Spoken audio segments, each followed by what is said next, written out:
Hello. The Deputy Director. Hello. Hello. Thank you. The Deputy Director General.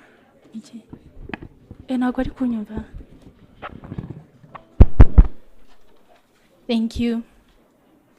The Deputy Director General of REMA, representatives of the academia and researchers, government institutions that are represented here, our environmental partners, ladies and gentlemen, Ngiriweho.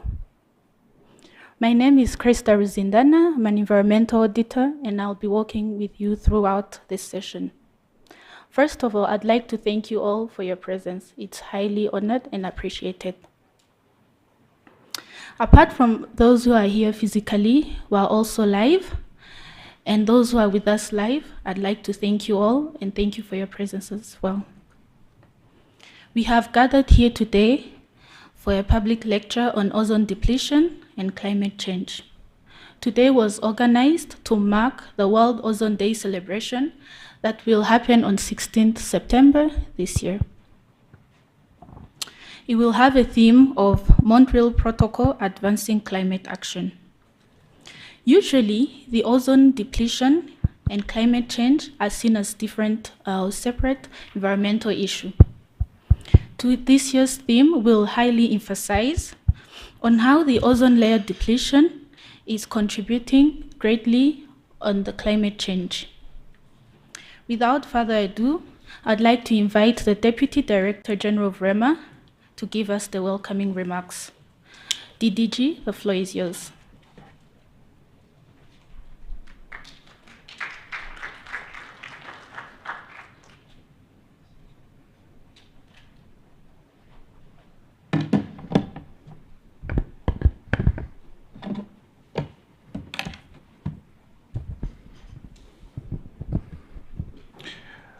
Dear Acting Director General of Environment and Climate Change in the Ministry of Environment, Professor Bonfils, Professor Bamba, following us online, development partners here present, academia, fraternity,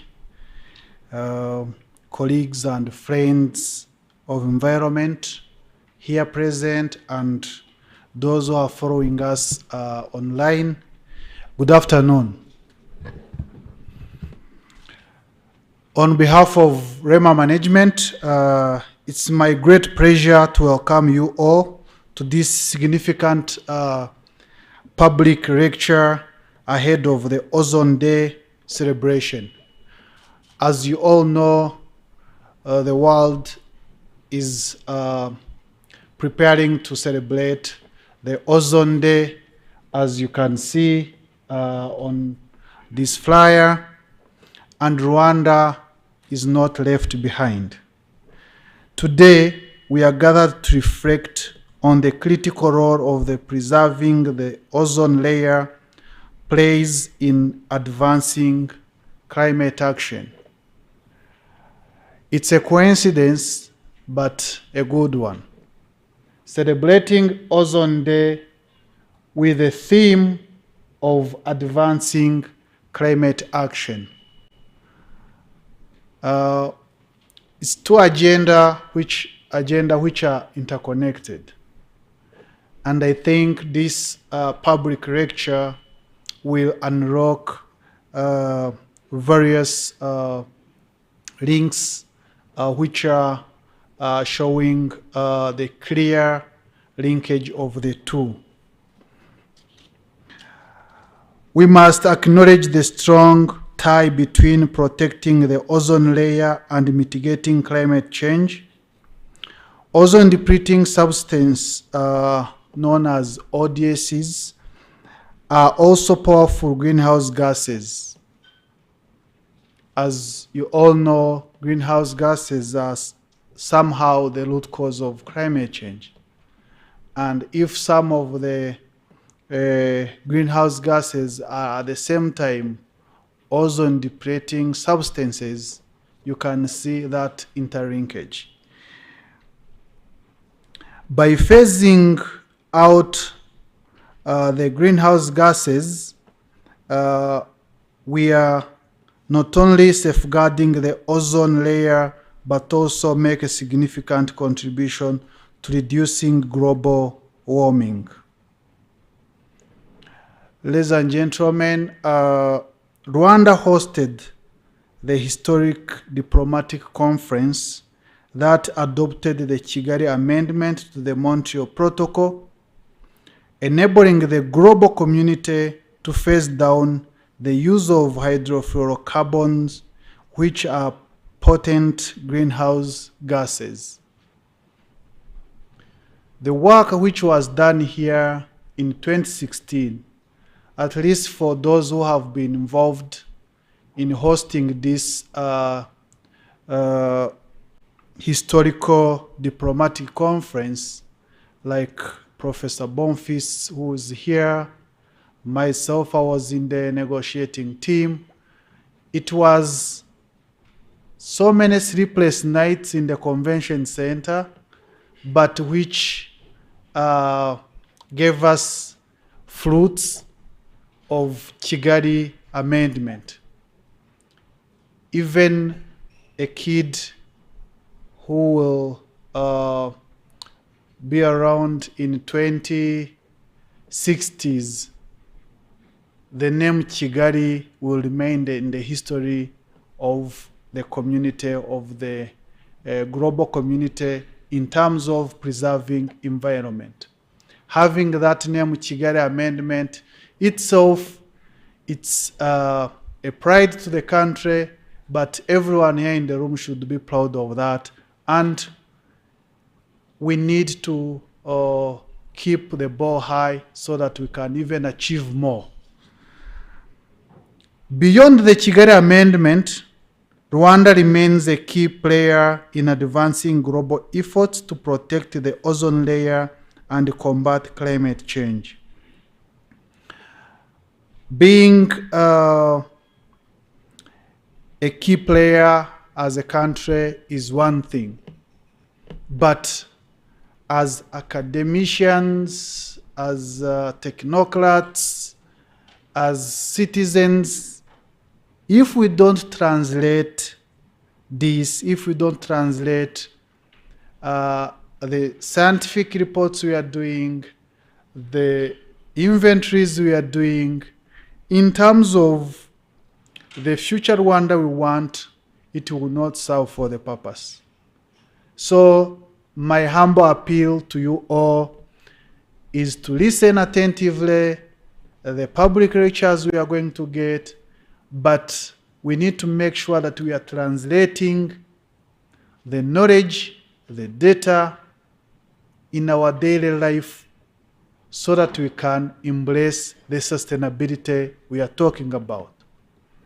When you are talking about sustainability, we are talking about building resilience of our economy. We are talking about building resilience of our citizens in terms of reducing their vulnerability to climate change impacts, in terms of reducing the impact we can have due to depletion of ozone layer. That's why the government of Rwanda, in the bid of meeting the obligations of different conventions we have, but also for the sustainability purposes, government of Rwanda developed what we call Green Growth and Climate Resilience Strategy, which is a good strategy portraying who is doing what and when in terms of building resilience of this country in different sectors, be it in agriculture, be it in the energy sector, be it in the transport sector. We need to make sure that we are climate proofing those sectors. And the Green Growth and Climate Resilience Strategy is the cornerstone of, is the pillar of mainstreaming environment and climate change in those sectors. Apart from the Green Climate Resilience Strategy, Rwanda, as a party to United Nations Framework Convention on Climate Change and Paris Agreement, we have developed our nationally determined contribution, which is actually an action plan to implement the obligations the country have through the Paris Agreement. But I want to know, in this room, who has read the NDC for Rwanda? Please raise your hand. It's not an exam. If by chance you have read the NDC, good, I can see hands there. Who has read the Green Growth and Climate Resilience Strategy? Raise your hand. You can see that we are still few who has actually read those documents. So I'm inviting colleagues here to look at those documents, because they are stipulating who is doing what here in the country. During today's public lecture, we will explore the direct link between climate change and ozone layer depletion. We will also examine the impact of climate change on the ozone layer and how protecting it can contribute to the global climate goal of 1.5 degrees Celsius. The whole world is fighting to reduce the increase of mean temperature at least by 1.5 degrees Celsius. Whoever is in the room can understand the implication when you are talking about increase of temperature.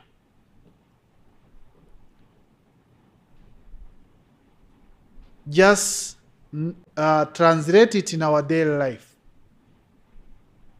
Why do we see gorillas in volcanoes? Have you ever seen gorillas in Bugesera? So what will happen if the temperature will increase?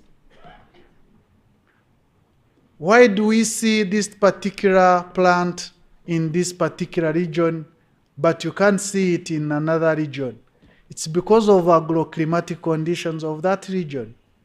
So what if that pattern of temperature increases dramatically? So you can see it will have tremendous impact on our daily life, but also on other components which are supporting our life. So this public lecture is one of its kind we are intending to have in collaboration with various higher learning institutions and research institutions here in Rwanda. And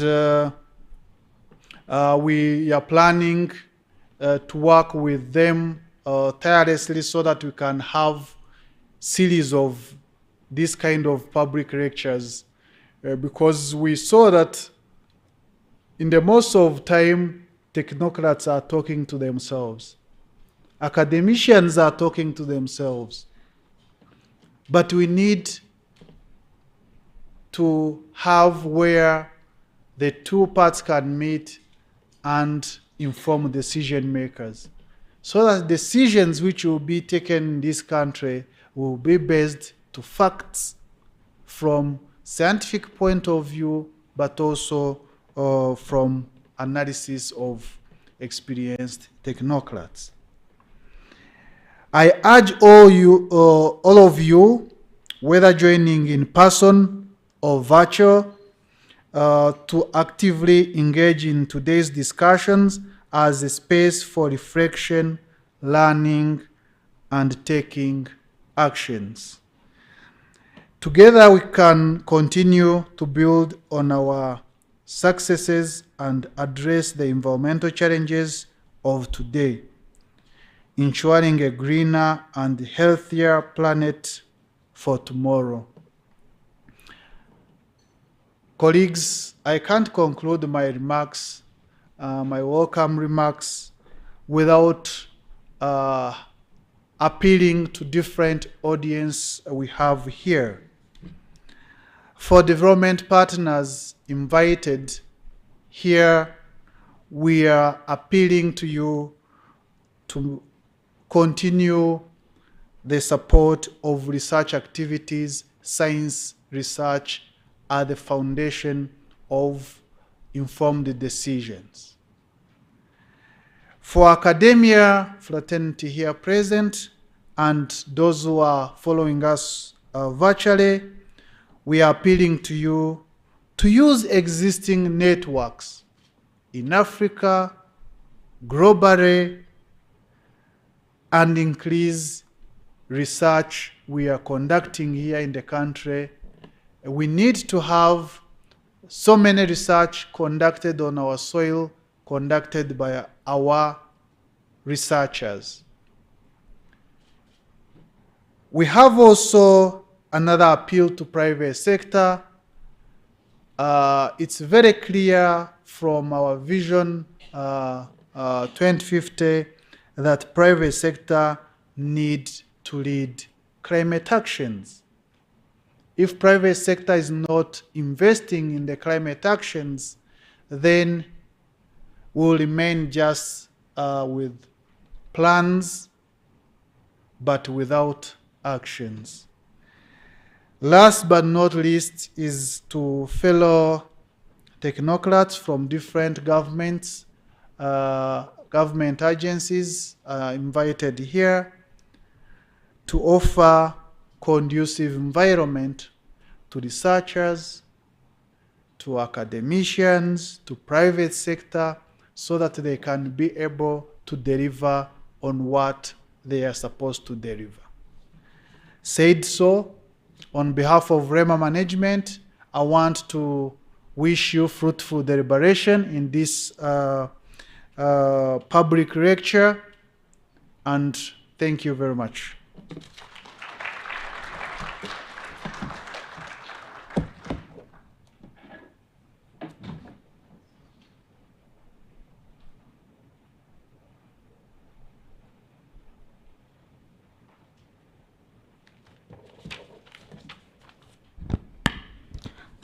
Many thanks to the DDG for the warm welcoming remarks. And thank you again for emphasizing on a strong tie between ozone layer and ozone gases. And we want to tell you that we've heard your appeals and we shall do so. As promised, we're going to watch a video. Please let us be attentive and watch the video. Thank you.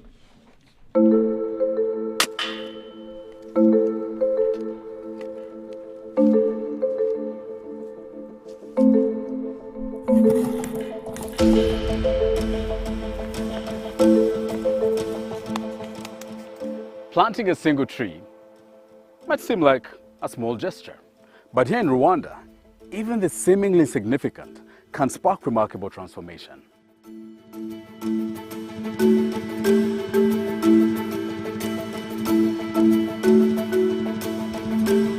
Join me as we explore the incredible story of Rwanda's environmental comeback.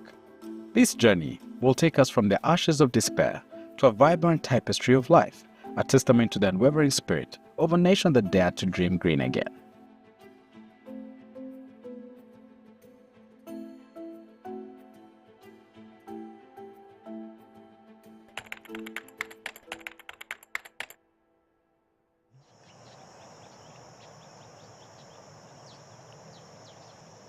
After the genocide against the Tutsi, with peace and security established, many Rwandans returned back home.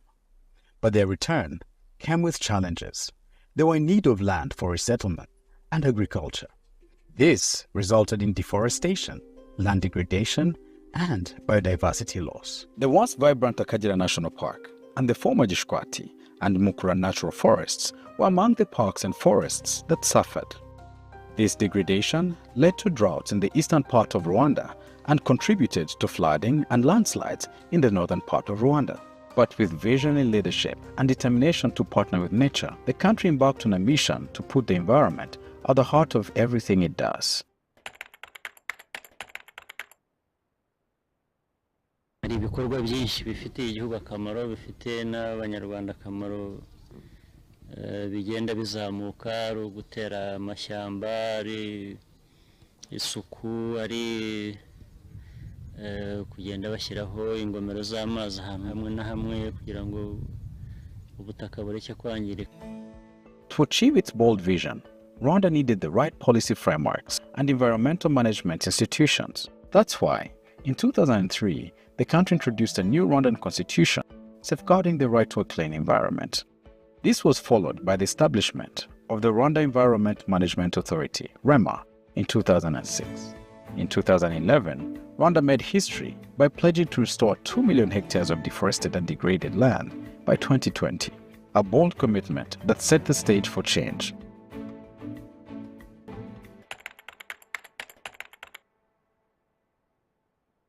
The country began massive afforestation, land management and registration, as well as construction of decent planned settlements known as green villages. To learn more, I traveled to Gicumbi district and met Joyeuse. She's now living in the Kaniga Climate Resilient Settlement, a model village constructed by the Green Gicumbi project. Ahangaha turahatuye ariko ntabwo ariho twari dutuye mbere. Nibyo. Twari dutuye mu manegeka. Nibyo. Mwaje byageze gute? Twaje imvura niyo yadusenyeye. Amanegeka turangije abayobozi batuvana mu manegeka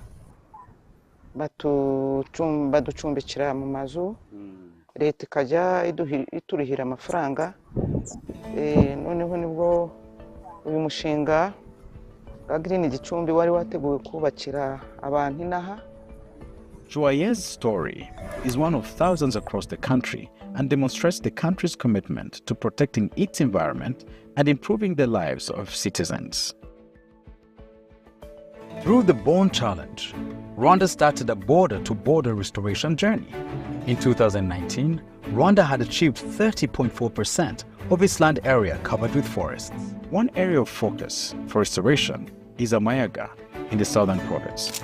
The region is highly vulnerable to climate change due to degradation and destruction of its landscapes. Mbere ubuzima bw'abaturage cyangwa se turebeye n'ikirere hari hakakaye. Tuvuga ngo hari harumye. Waratambuka ukabona ubutaka bwose bwambaye ubusa. Impinduka zatewe n'ibikorwa nyene uyu mushinga wa Green Amayaga wakoze harimo gucukura imirwanyasuri, barangije batera n'ibiti by'ubwoko bwa Greveriya, barangije batera n'urubingo ku buryo ubona yuko bwa butaka bwagendaga bwigira mu mugezi ntabwo bukiri kugenda. Bya biti nabyo byagiye bizana umwuka mwiza bikagenda bibasha no gukabuta ya mvura cyangwa se bya bicu ku buryo ubona yuko hari ikintu cyagiye gihinduka. Ibi bitubona nubwo wenda twavuga ngo ntabwo biragira gukura cyane ariko hari impinduka byatanze.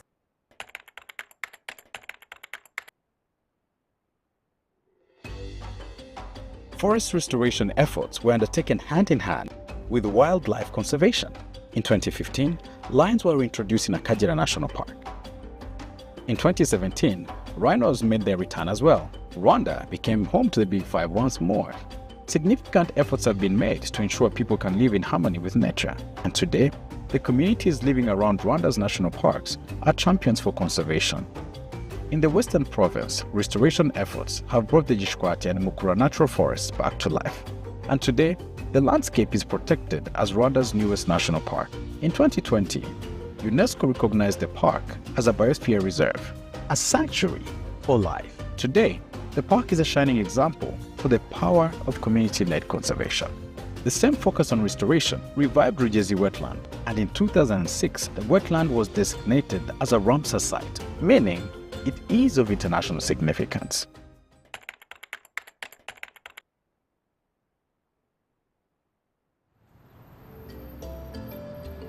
In Kigali as well as secondary cities, the government of Rwanda is creating green spaces as well as car-free zones. Young professionals like Ivan and other residents of the city use the places to relax and connect with friends and nature without having to leave the city.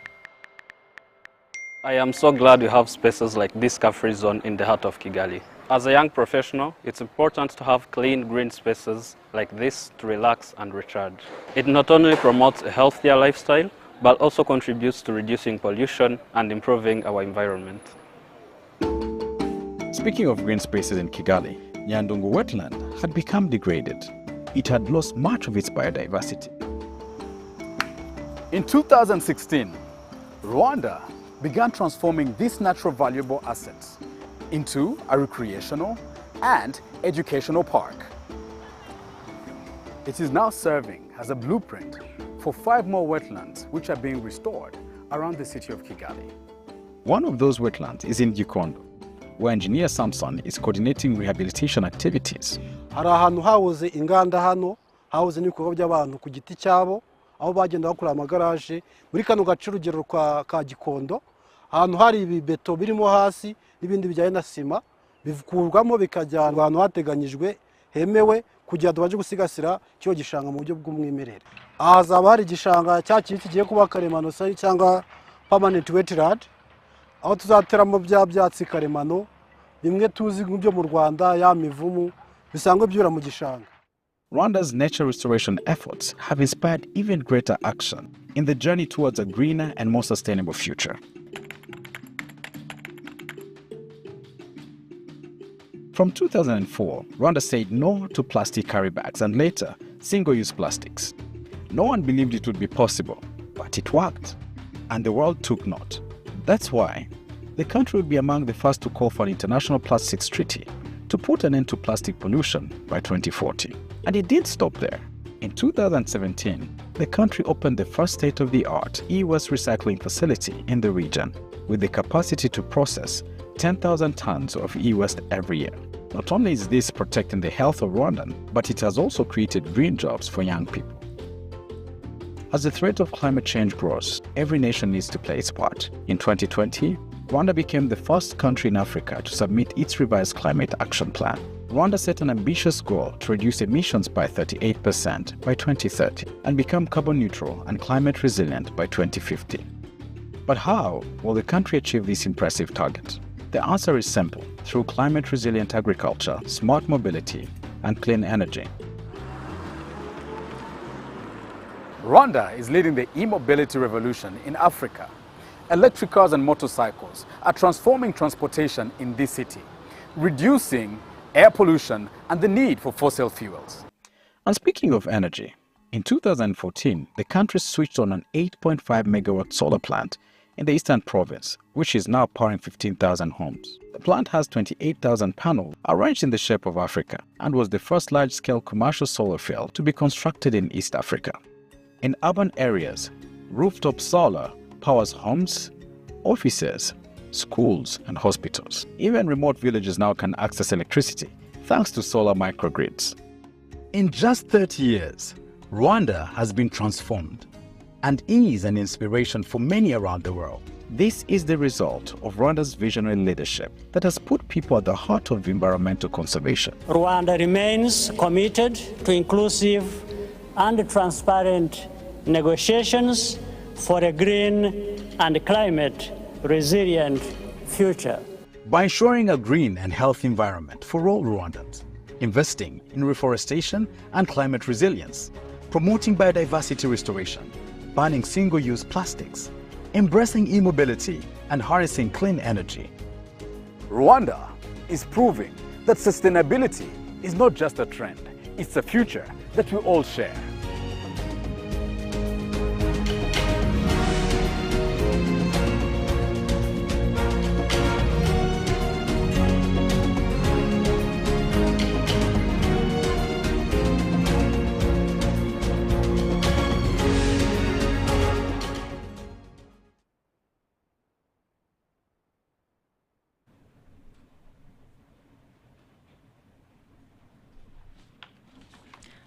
Thank you all for being attentive for this video that highlights the 30 years journey of climate action that was made in Rwanda. Up next, for the moment we've been waiting for, we're going to have our first lecture that will be by Professor Bonfils Safari, PhD holder. He is a professor of atmospheric and climate science at the University of Rwanda. He has many years of experience in teaching and research. Since December 1994, he has been teaching at the former National University of Rwanda. And since 2013, with the merging of the higher learning public institutions, he has been at the University of Rwanda. Professor Bonfils Safari, PhD holder, plays an important role in scientific activities related to the Montreal Protocol.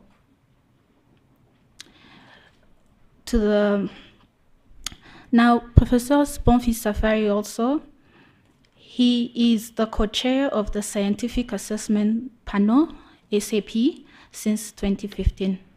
Professor Bonfils, it is a great honor to have you with us here. The floor is yours.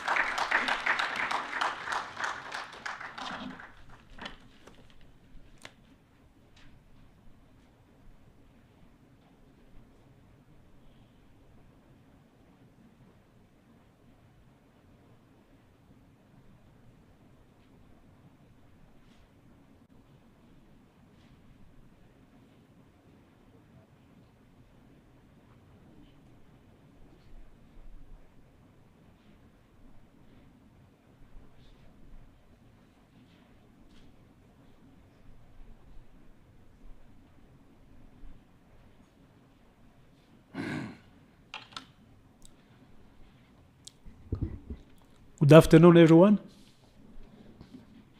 I hope you are awake because normally in the afternoon people start getting a little sleep. So I'm requesting you to follow well and to make profit from this lecture and get some good knowledge on what I'm going to present. So as they introduced me, I'm called Bonfils Safari. I'm a professor of physics, especially atmospheric physics. And since 2016, I'm part of this process of Montreal Protocol on substances which are depleting the ozone layer. So my presentation will be, I've tried to simplify my presentation because as you would expect, there's a lot of chemistry and a lot of physics, which I prevent against you here. You will learn them in your course or through your reading, but I present it in a way that everyone can follow because I see there's a big part of students in the public. I'm very happy for your presence, and I thank Rema for having invited me to present this lecture this day. Thank you very much. So I have to, I don't know how we'll see the,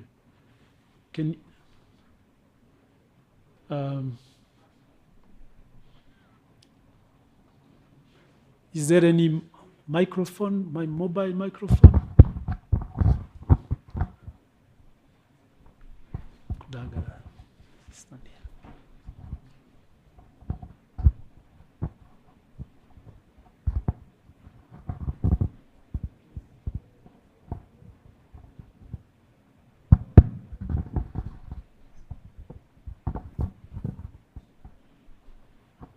So the presentation.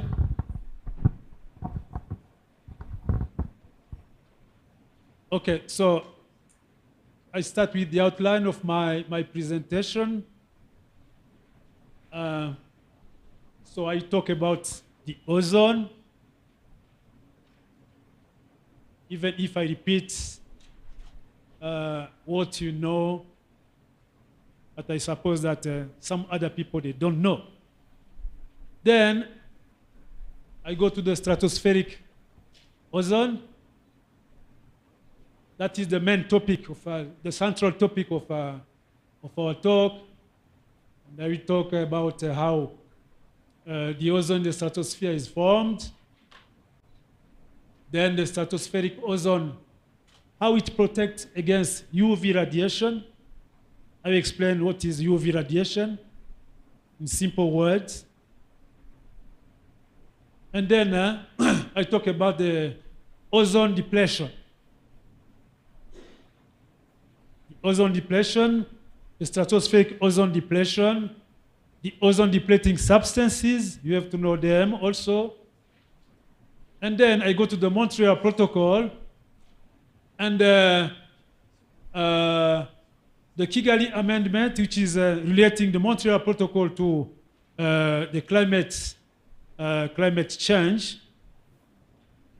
And then I will present some result on the 2022 scientific assessment. You get some result on this.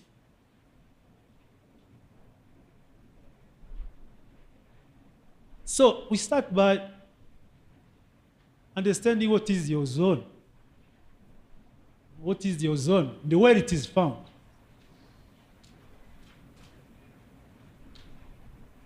The ozone is a chemical substance which is denoted by O3 because it is composed by 3 atoms of oxygen. It is a molecule which is stable.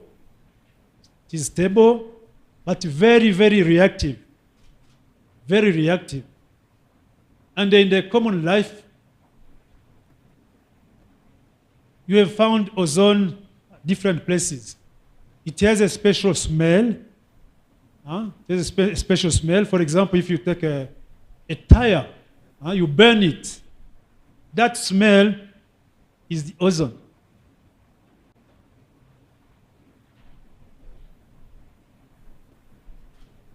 So it is present in our atmosphere in the form of a gas, and each molecule contains these 3 atoms. Ozone is found primarily in 2 regions of the atmosphere. It is found in the troposphere. I will show you with the figure. The troposphere is the layer of the atmosphere which is from the surface to about 10, 15 kilometers. That is the layer of the weather. Okay? It is the layer of the weather. And also it is found in the stratosphere.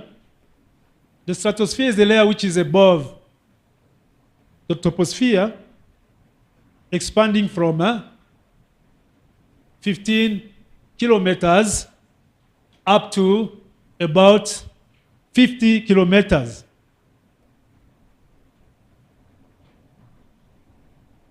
It is there where the ozone is more concentrated because there you find the concentration is about 90%. 90%.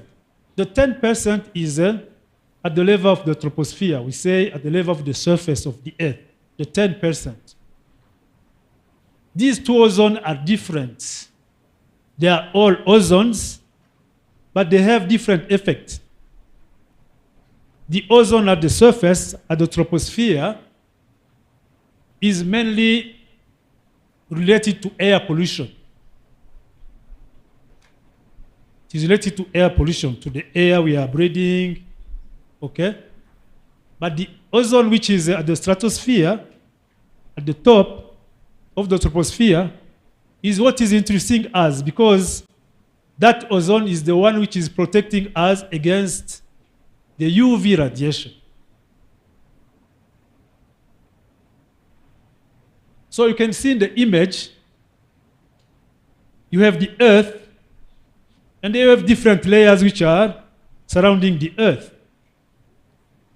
You have the troposphere, the stratosphere, and the mesosphere.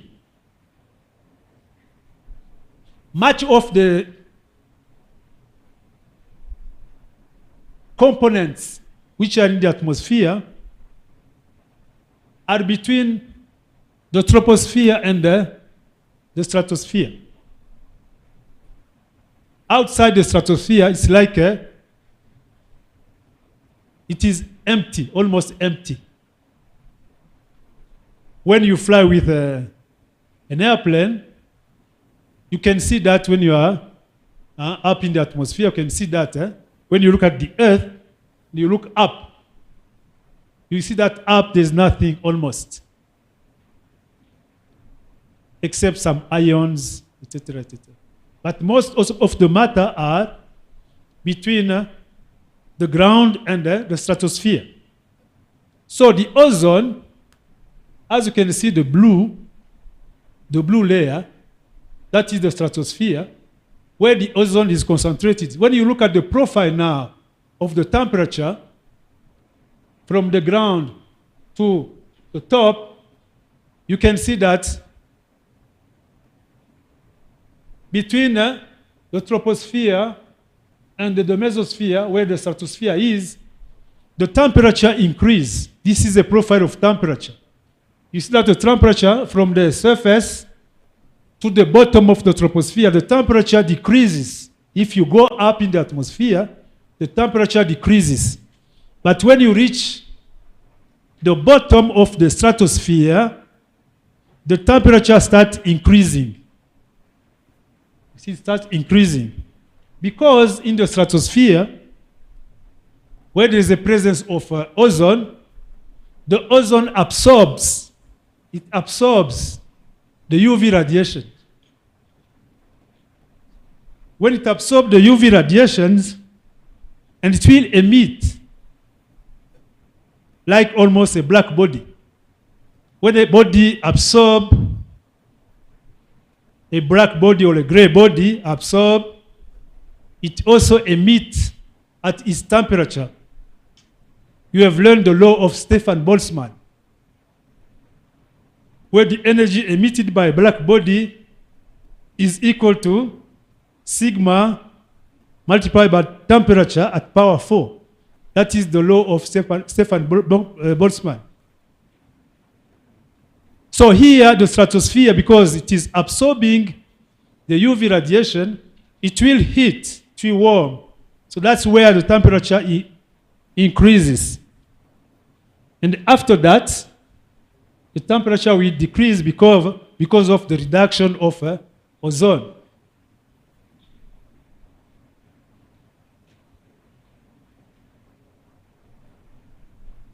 So when you look at the profile of the ozone, you see how it is. The ozone increases at the level of the stratosphere. You see the curve. The values are increasing on the horizontal axis. So you find that the ozone is increasing at the level of the stratosphere between 15 kilometers and more than 15 kilometers, around 30, 40. So this area where the temperature is increased, it is called the ozone layer. Down, when you go to the surface, the ozone is not equal to 0. You still have a quantity of ozone close to the surface. That's what I was calling the tropospheric ozone. But today I will talk about the stratospheric ozone, because that is what is interesting us. Stratospheric ozone is absorbing the UV radiation. So it is a good ozone. We call it a good ozone because it protects us against UV radiation by absorbing the UV radiation. So we talk about this stratospheric ozone. The tropospheric ozone will be subject to another lesson another day, where we talk about the air pollution, etc. It's a bad ozone. It is a bad ozone.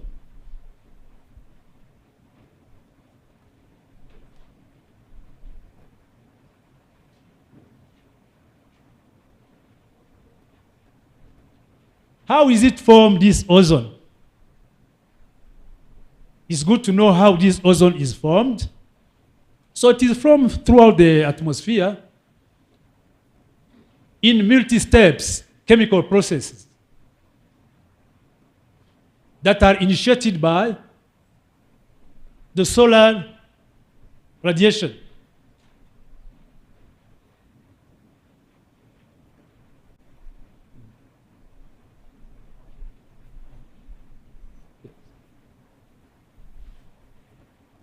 So it is formed by in multi-step, but through the process of initiated by the sunlight.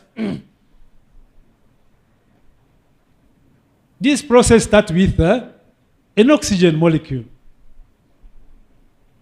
You know, in the atmosphere, there is a presence of oxygen, O2.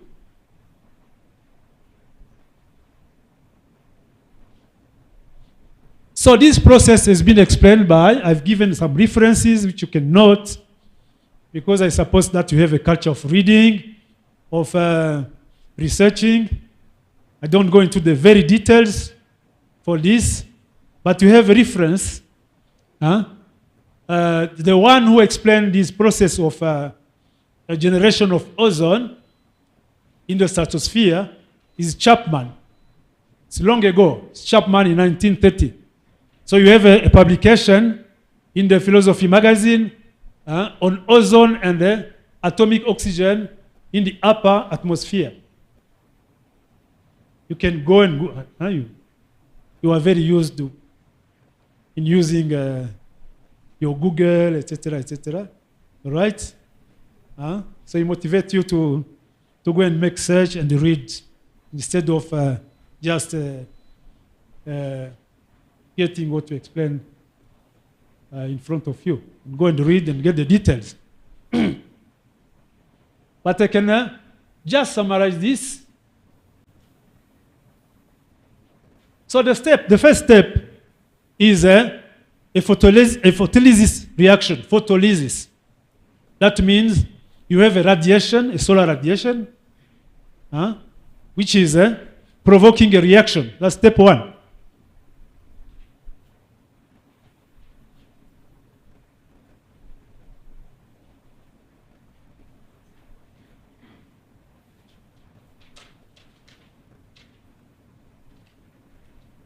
Assistance. I'm pushing. Some assistance.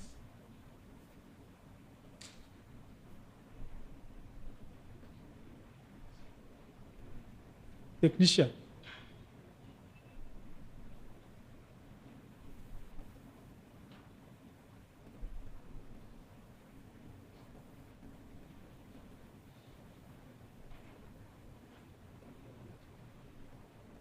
What happened?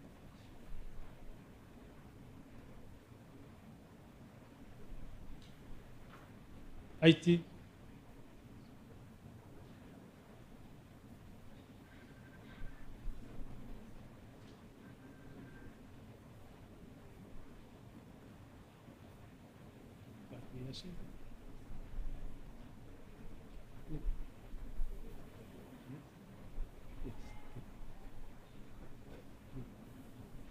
So this is the first step. When you have a radiation which is represented by H nu. H is the constant of Planck, and the nu is a frequency of the radiation. So when you take H by nu, it is the energy. It is an energy of a photon. Okay? So which is impacting on a molecule of oxygen. You have a radiation which is impacting on the molecule of oxygen, and then it fragmented. It fragmented the molecule of oxygen, O2, into two atoms of oxygen which are excited. They are radicals. As you can see, O2, O dot. It is an atom of oxygen which is excited, which is a radical. These oxygen, these are unstable. They are unstable. And then the next step is that oxygen, those oxygen radicals, then they react with another molecule of oxygen. As you can see, you see O2 plus O dot, and you obtain immediately a stable molecule of ozone.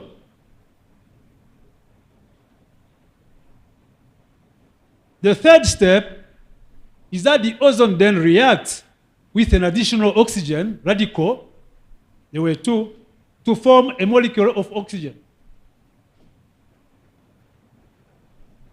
And then the fourth step is that this ozone can also be recycled into molecule of oxygen by reacting with a photon.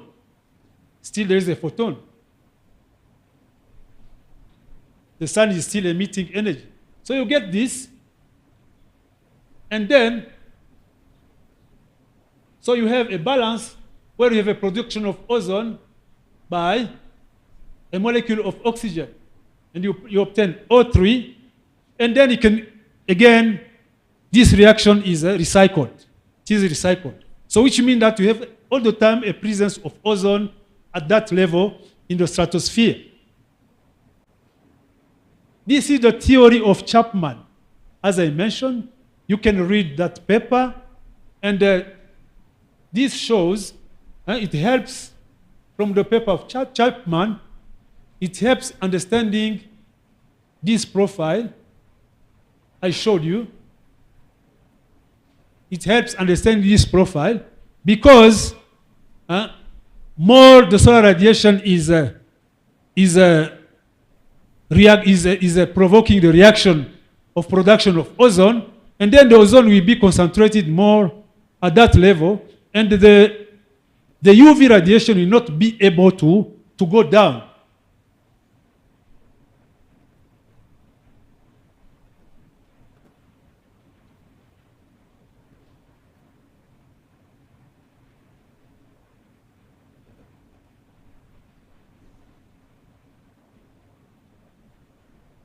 So I can summarize this formation of ozone in this way, where you have a molecule of an atom of oxygen. On the other side, you have a molecule of oxygen, and then you have the ozone molecule with 3 ozone atoms. The stratospheric ozone protects against UV radiation. The ozone located in the stratosphere is good because it surrounds the Earth, as you saw, and constitutes the ozone layer which protects against the UV radiation.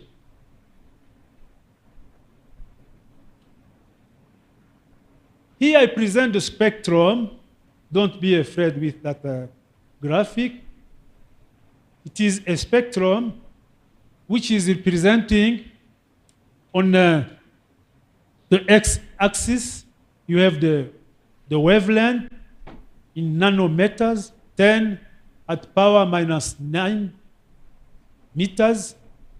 And on the x-axis, you have watts per meter square per nanometer.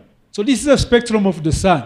The yellow represents, in proportion, the energy emitted by the sun without the atmosphere.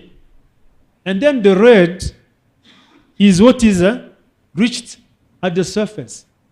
At the surface. All energy which is emitted by the sun is not reaching the surface. Of course, because of the presence of the atmosphere. The atmosphere will block some radiation, etc., etc. The component of the atmosphere, the gases in the atmosphere, and there are different gases. Some will absorb the radiation at different level, at different energies. So you find that the ozone is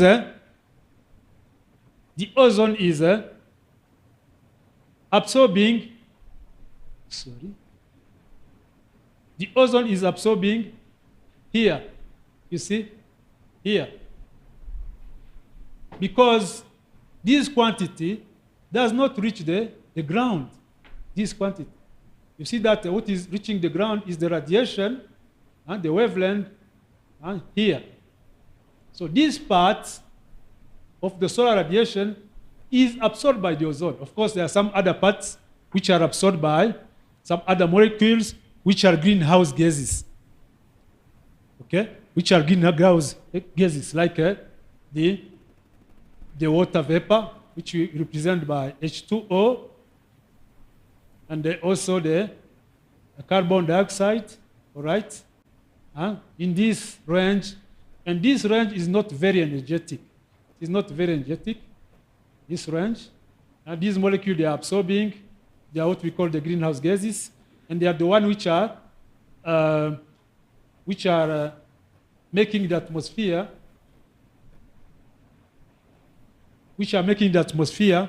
a blanket, an effect of blanket to heat the air.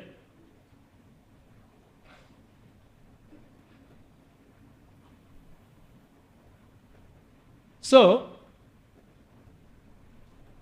this is what you get. The Earth, without the ozone, all these radiation will reach the Earth. As you can see, you have the radiation UVC, very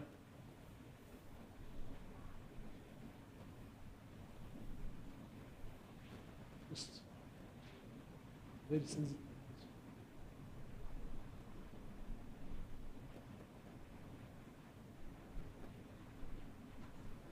You have the radiation UVC, UVB, UVA, and these are ultraviolet radiation.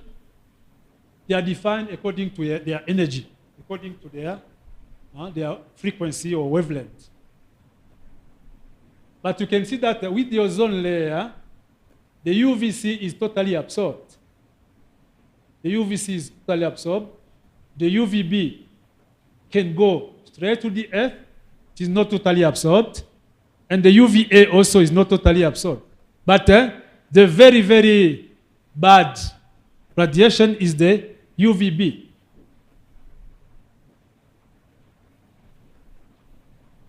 The UVC is entirely absorbed. It is the UVB has a wavelength ranging between 100 and 200 nanometers. You see, the wavelength is small compared to the other wavelengths. And when it is small, the energy is high. So the UVB is between 280 to 350 nanometers, a little higher in terms of wavelength. And this has an impact on the health. You have also, because when you are exposed to the UVB radiation, it increases the risk of skin cancer, cataracts, and suppress immune system for human, also damages terrestrial plants life, single-cell organisms, as well as aquatic ecosystems with the UVB. You have the UVA, which has a longer wavelength. Longer wavelength means not very energetic compared to the others. This one can go to the Earth, but doesn't have much impact on health or life of animals.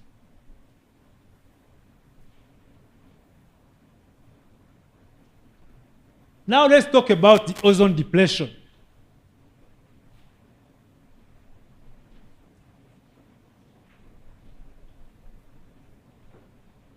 A little of chemistry. Are there some students who are doing chemistry here? Yes? So a little of chemistry.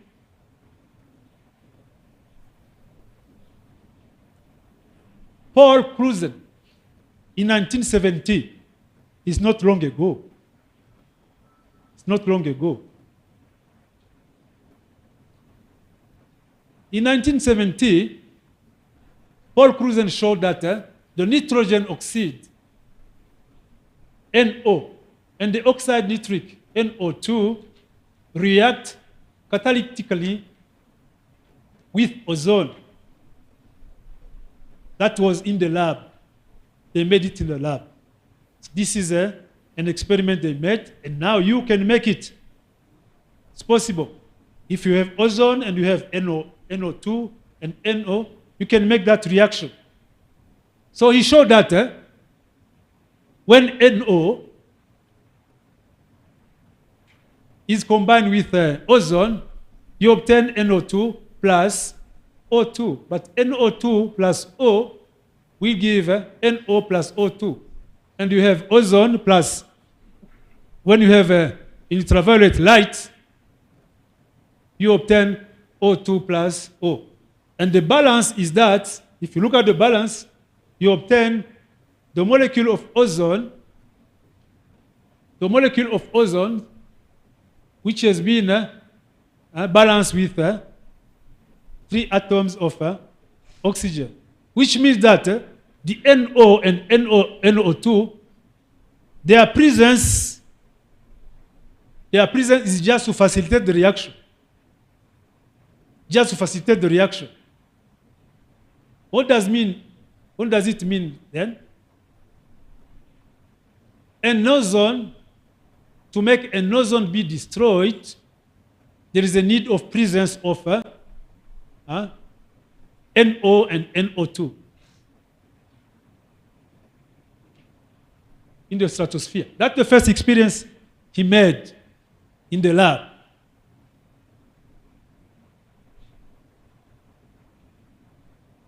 You see the balance, how it is? It's not too much complicated. So you can conclude this by saying that the stratospheric ozone depletion, to make it depleted, you need a catalytic ozone destruction. So I replace NO by X, and I can generalize. So you get in mind that to destroy the ozone, I will need a molecule X. Cruzen showed that you will need NO and NOx. If you are somebody who has a scientific thinking, you can conclude in that way. So then further, in 1974, some other scientists, Stolarski and Cicerone, they made another experience. Now, not only with nitric oxide, but they made it with some other component. You can go through the paper, can get the paper I give you. You can Google it and read. It's important that you read. We agree? It makes pleasure when you read. And when you read, don't rush into reading all details. Start by reading the summary. And the summary gives a good message. The summary and the conclusion. Then you can go into the details. So they show that. Now, they show that not only NO or NO2 can destroy the ozone. They show that other molecule can destroy the ozone. So in 1974, a professor who was teaching at MIT and another who was teaching at the University of California, Molina and Roland, they discovered now that there are some molecules which are sent in the atmosphere and which can react with the ozone. And those molecules were CFC. What do you hear about CFC? Molecules which are containing what? Containing what? Chlorine. And there it contains chlorine and fluorine. So they found that these molecules are injected in the atmosphere and they are destroying the ozone using that reaction, and the reaction which was developed early in 1970 by Chapman. They showed that the ozone layer, since some years ago, has been depleted through this reaction, because of the presence of this CFC. And these CFC were spread everywhere. They were used everywhere, the CFC. They were used in spray, perfume, everything, the CFC. I remember when I was a student, when I was a student at my level of my master's degree, I was with my professor, and we went together in villages to make campaign to request the ladies not using the spray. You see now we are using the spray, right? In the salon, but these sprays are different to those one which were utilized. We went in the villages, cities to request the ladies. We made campaign. The first thing to sensitize the population, you know what the strategy is, to approach the ladies. Because the ladies are the good communicators. They are in every activity. So it is easy. We went, like in this conference, I was sitting there, my professor was there, he requested a meeting to meet the community of women, and he started explaining, etc. I was in my master's degree in 1985. And you see this was recovered in 1974. And my professor had finished his PhD in 1975. You see? And maybe he was taught by this man, by Molina. I don't know. He didn't tell me. But he studied at MIT. But when he was my supervisor, it was really a great pleasure. I remember well. And it was successful. That was because before the Montreal Protocol Agreement. I will show you when it started.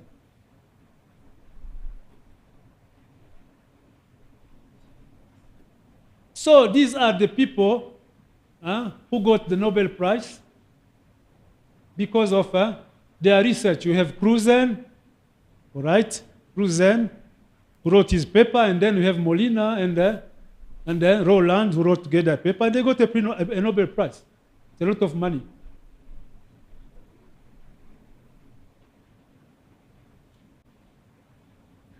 And you see the Nobel Prize was in 1995. Maybe some of you were already born. I don't know.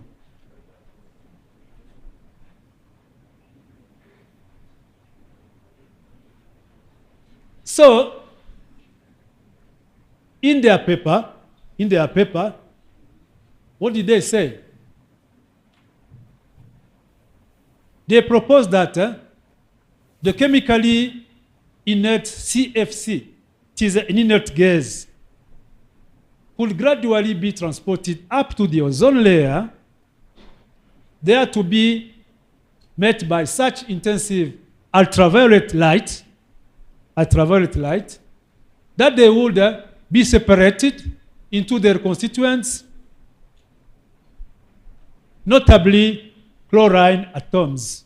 Notably the chlorine atom. This CFC in the atmosphere, when they react with the ozone, the atom of chlorine is free and it's going to react again with the ozone. They calculated that if human use of CFC gases was to continue, if the human being would continue to send CFC gases, I told you their use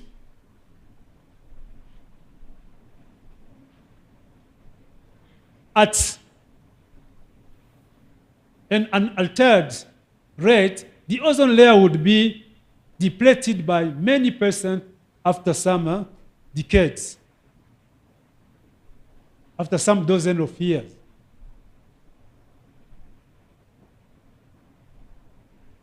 So the whole community was really alerted. It is interesting again to read how changes happen in the community, etc. It's good. So this is showing how also the CFC reacts. If you replace the X by the CFC, you get this.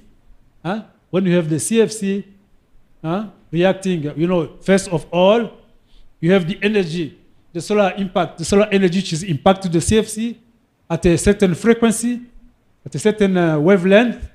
You see, you have the CFC, which is freed. The Cl dot, you have the radical of chlorine, which is free.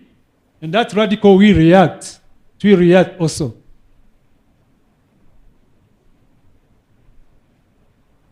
So here, the CFC is produced by the humankind, as you can see. But we have also some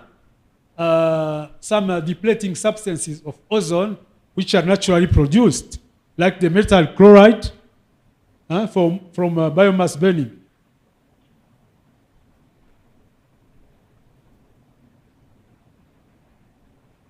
So,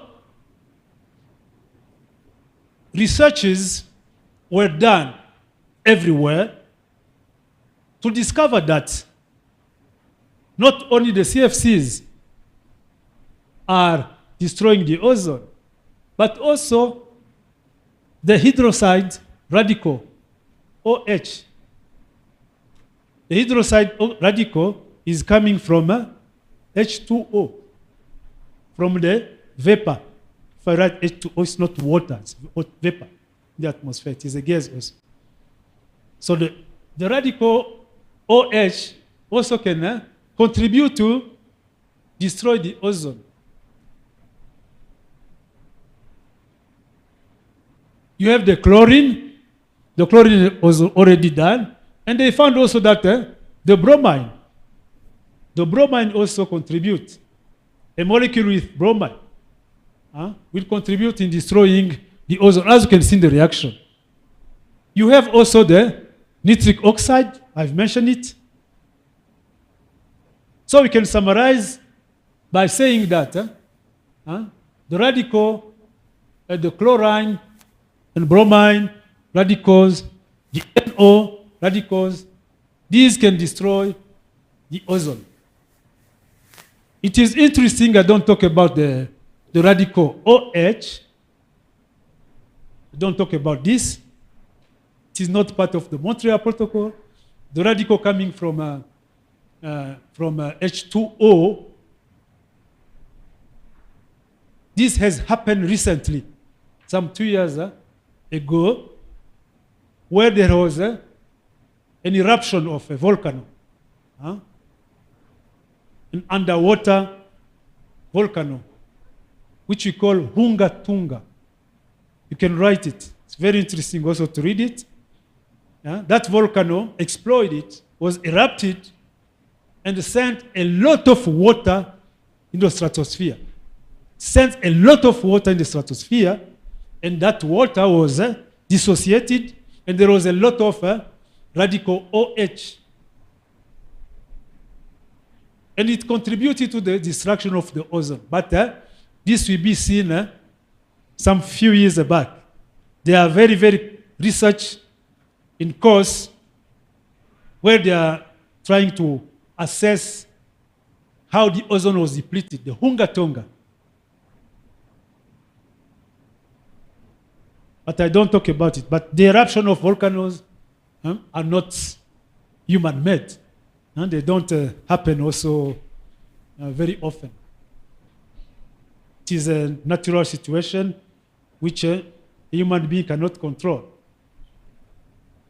But the chlorine and bromine, these can be controlled, and also the nitric oxide.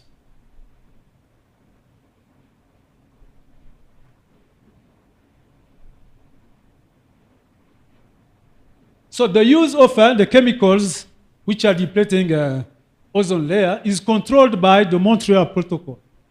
Since this discovered of scientists, since Molina discovered and his colleagues, these chemicals, the community tries to control these chemicals. I will explain that. They are controlled through the Montreal Protocol. But there are other ozone depleting substances which are not very, very, very impacting the ozone layer.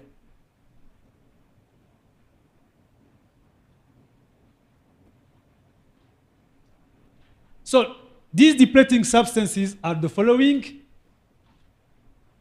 I describe them and then I explain where you can find them by their use. So you have the CFCs, the CFCs, which are non-toxic. They are non-toxic. They are not also flammable. Yeah, you can find them. And they are used in manufacture of aerosol sprays, as I was saying, blowing agent for foams, and packing materials,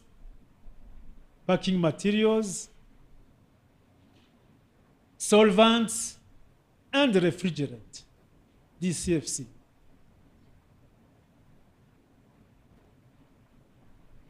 You have also the HCFCs, hydrofluorocarbons, HCFCs. They are domestic and industrial also refrigeration, air conditioning in general, very often more in north, aerosol, radical inhalers, and fire extinguishers. You find also hydrobromofluorocarbons, and also they have the same properties. Halogens, these halogens are the most commonly used, which are mentioned there. You have the methyl bromide. It's a very, very used gas, which is commonly used. It is odorless, colorless, and used to control a variety of pests in agriculture and shipping, including fungi, weeds, insects, nematodes, etc., etc.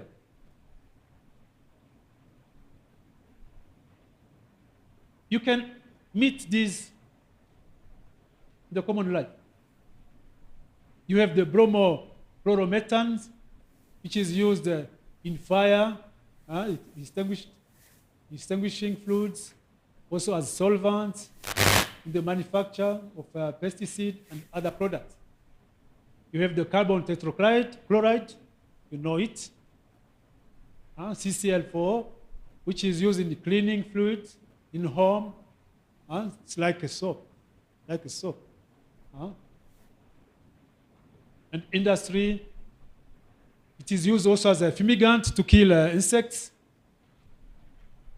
You have also the methyl chloroform, which is used in degreasing as a solvent and spot cleaner, and in making other chemicals. It can be used as a product to make other chemicals.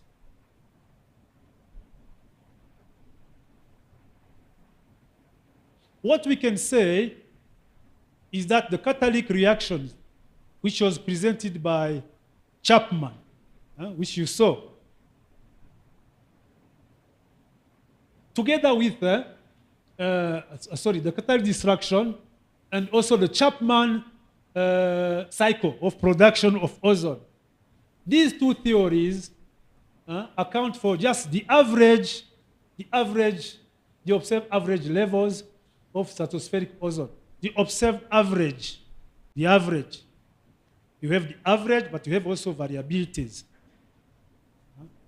These two theories are valid for the averages of the stratospheric ozone. They are unable to account for the ozone hole of Antarctic. Because the ozone hole is not only depending on the two theories, but the ozone hole also is depending on some climate, some dynamics of the atmosphere. So the dynamic of the atmosphere is also to be not neglected in the formation of the ozone hole.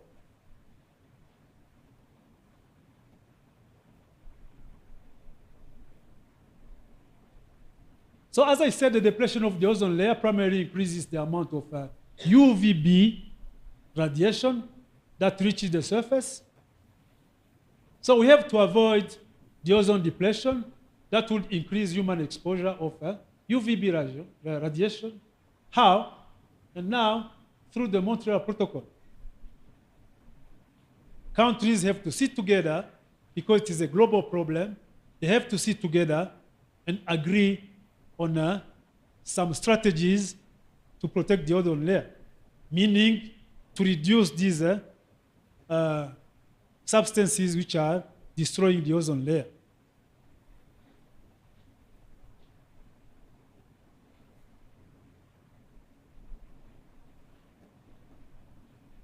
That is where we have the Montreal Protocol.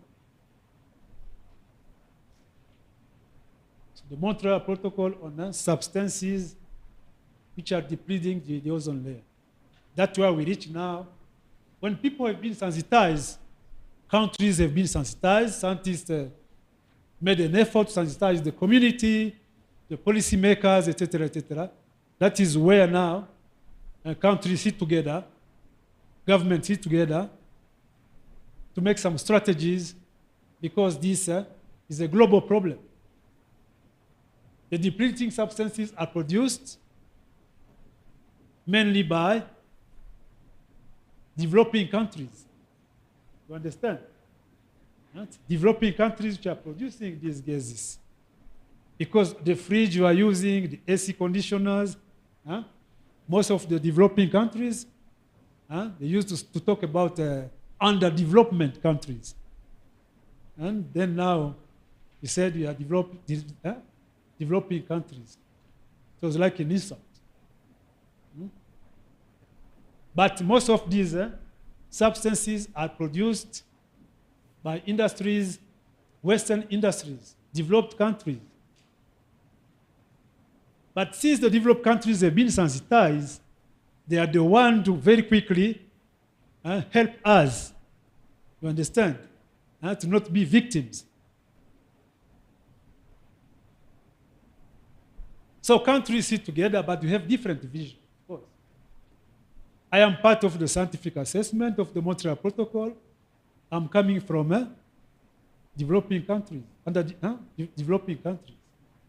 But I'm sitting with people from developed countries. We don't have the same vision. We are scientists, but we don't have the same vision.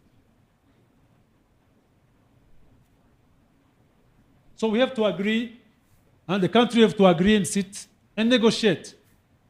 So the Montreal Protocol on substances that deplete the ozone layer is a global agreement to protect the Earth's ozone layer by phasing out the chemicals that deplete it. This phase-out plan includes both the production and consumption of ozone-depleting substances. Here we, as part of developing countries, we are more consumer than producer. And it is in this part of the world that we have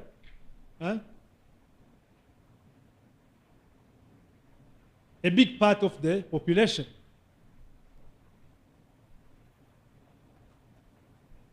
So the Montreal Protocol has put in place mechanism for signatory countries to meet at least every 4 years to review the control measures prescribed under the Montreal Protocol and to introduce amendment changes, agreed changes and or adjustment to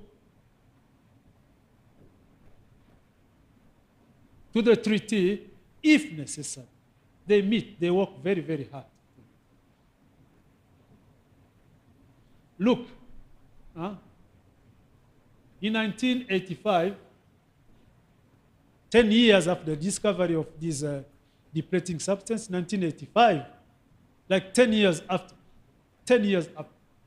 And there was the Vienna Convention to the protection of the ozone layer, because sometimes there are some resistance. To make an action is not easy. So 1985, 1987, that's 1987, that's where there is an agreement on the Montreal Protocol, which is the implementation of the Vienna Convention. So in 1990, 1992, 1997, 1999, you see the years are very, very close, not an interval of 4 years.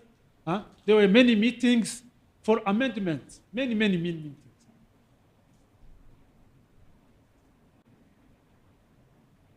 And until there, the countries agreed on a list of substances which have to be phased out until 1999. Through this amendment, they reached a level where they agree on suppressing these gases. The last one were, there are so many. There are so many. The latest one were the CFC, which were very difficult to phase out because they were used everywhere. But they reached the level of agreeing on the phasing out of these gases. They are on a list and they are monitored. And they are monitored by every country. Even at Rwanda level, we have the person in charge of the ozone depleting substances who is working with different entities in the country to look at some traffic can get into the country, etc., etc. They work very, very hard. So until 2016,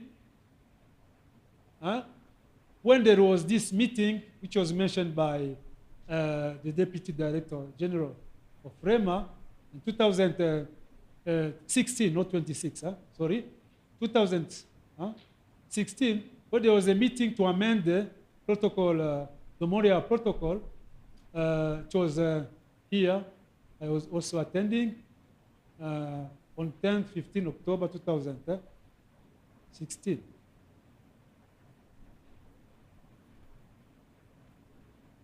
This Kigali amendment, now, it links what was the preoccupation of the Montreal Protocol on ozone depleting substances, which were phased out, but were replaced by other gases, which are called HFCs, which they discovered that these HFCs are impacting on the climate because they are greenhouse gases. They were chosen as a solution to replace the CFCs, which were used, but they discovered that these CFCs were destroying the ozone layer, but the HFCs don't destroy the ozone layer, but they have a global warming potential. They impact on the global warming. That is where the Montreal Protocol links with the IPCC, International Program for Climate Change, because there are two entities separate. The Montreal Protocol is following more and more the ozone, and the IPCC is following the climate. But they found that these two entities have to work together because the HFC is contributing to the increasing of the temperature. Even though these gases are very, very infime compared to carbon dioxide. Carbon dioxide is always emitted in quantity. The HFCs are very, very few quantities, you can imagine. But they have an impact on the warming, a serious impact, because by 2100, why we are looking for, we are saying that by 2100, the temperature would increase to 2 degrees, all right? If we continue in as usual. the temperature will increase by 2 degrees in 2100. The HFCs, though there are very few components in terms of concentration, they would contribute for 0.4, 0.5. It's like, right? You take 0.5 compared to 2, it is a quarter. Very important of increasing. So the Kigali Amendment was successful compared to other treaties like the IPCC or where they negotiate on greenhouse gases which are warming the planet. But the Kigali Amendment was very, very successful in the world.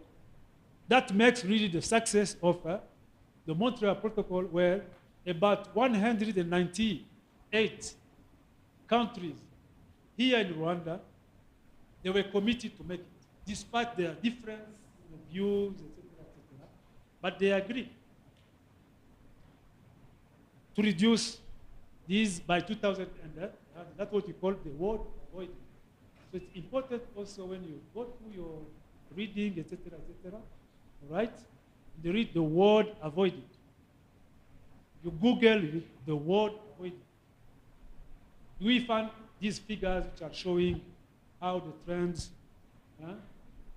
would be and how the trends if you avoid the production and consumption of this HFC. You find how now the temperature, you will avoid the increasing this way, you get the increase, but not too much.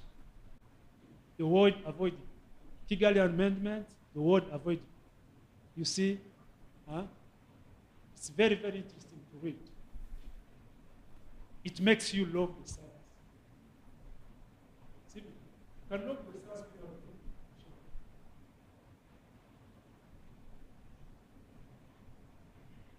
Sure. Okay, that's what I'm mentioning, the Kigali Amendment, which is also a climate amendment, which goes with the climate action. So this will avoid more than 80 billion metric tons. The quantity of carbon which are injected in the atmosphere are counted in terms of concentration of all gases. They are counted in terms of concentration equivalent to the CO2. It is a unit which is defined where you compare to the production of the CO2 in terms of warming. So we'll avoid about 80 million metric tons of carbon dioxide equivalent emission by 2050, and avoiding up to 5 degrees Celsius warming.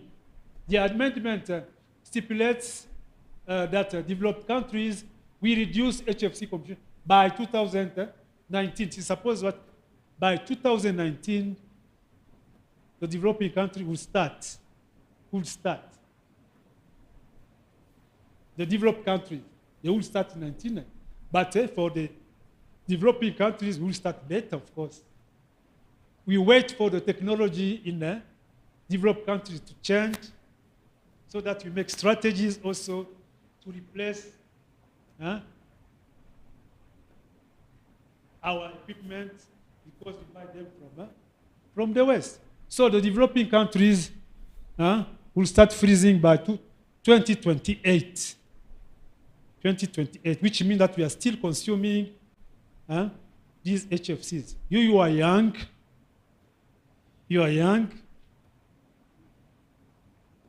I can suppose that every one of you has a fridge at home.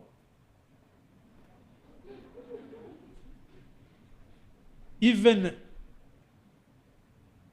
though you don't have, but I suppose by 2028, you will be having each one of you a fridge at home. Sibyo? Numuhigo. But, so keep in mind that by 2028, if you go to buy a fridge, you have to check. Sibyo? You have to check. Our government has ratified this amendment. It has committed. So when you go to buy a fridge, you have to see that fridge, is it using HFC? You have to follow also the evolution of the technology. You will travel, etc., and discover in other countries that, in Western countries, that they have changed their fridges. They have new fridges, etc. That is the one you have to buy. That is why I'm happy to be here with the students, with you. So Rwanda, by 2028, has agreed that we start using, but I know that REMA and other institutions also before 2028, there are a lot of strategies that are being put in place already to phase out the existing equipment.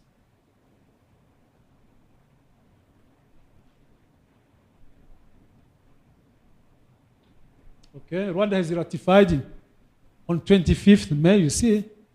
We always take time to think, but we don't take too much time in Rwanda. There are some other countries which have not ratified.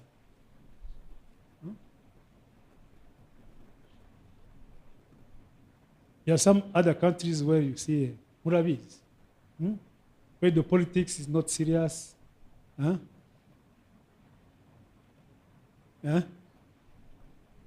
They don't care. They don't care of you.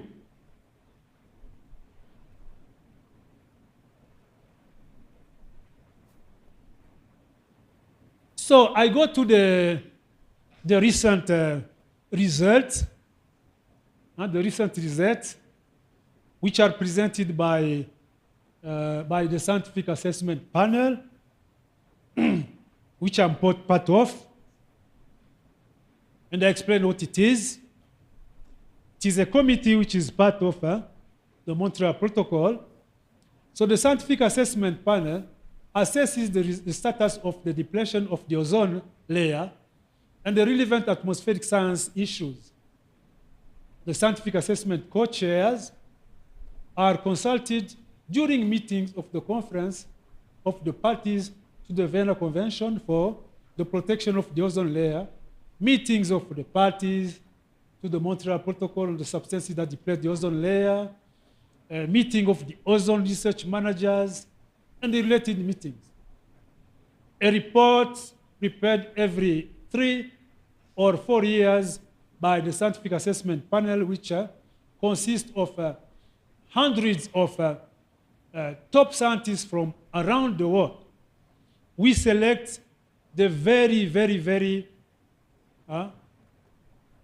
update scientists in the world, everywhere, by different criteria for regional distribution, criteria of gender balance, criteria of scientific production, etc., etc. Then we select them. They're about between 100 and 200. They work. In general, there are people who are always working on these topics. And then we select them and we give them assignments. Assignments coming from meeting of parties. Meeting of parties means meetings where governments are represented by their respective ministers of environment or in charge of environment. Those with whom we interact, and we present them the problems, and then they give us an assignment, and this assignment is monitored by the scientific assessment panel, co-chairs, who are assigned to the scientists to find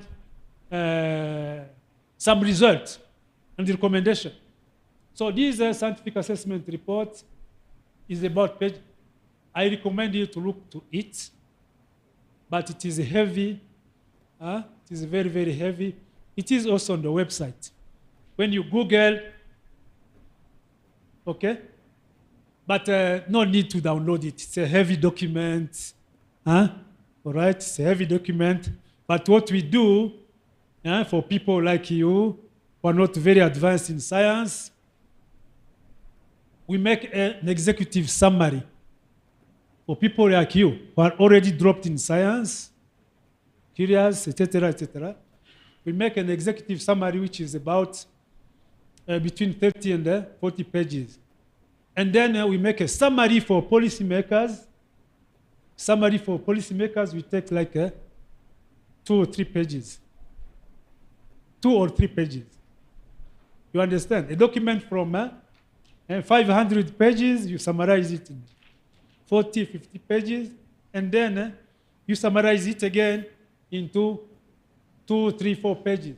It's a big, big exercise because you have to translate these documents into messages for the policymakers to take a decision.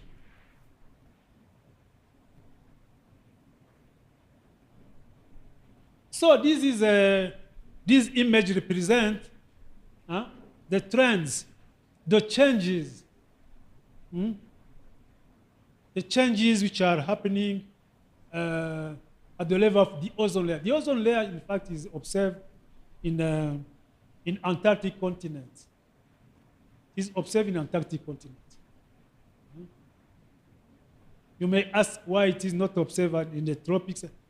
There is, but the big hole is in Antarctic because of reason I explained. First, the reason I explained is the 2 theories, Chapman and the papers of Molina. This is related to the substance we inject in the atmosphere, to the ozone. But I said that there is also some causes which are due to the dynamics, to the atmospheric dynamics. So in the Antarctic, there are a lot of activities about the dynamics, wind circulation, etc., oscillation, variability, etc. It is a continent, the stratosphere above the Antarctic is very, very active. Even though we will find that there is no production of depleting substances, it can happen that the ozone also layer and the ozone hole increase. It is possible, but not all the time. But with the substance that deplete the ozone, you follow the trends. You follow the trends. So you see here, these are the averages. You see that you can be surprised that the ozone layer does not disappear. Does not disappear. Before 1979, there are not too much depleting substances. But with the increase of industry, the growing of the population, etc., now you follow, and the consumption, production, consumption, they are increasing, and then you see how they are, how the ozone layer is.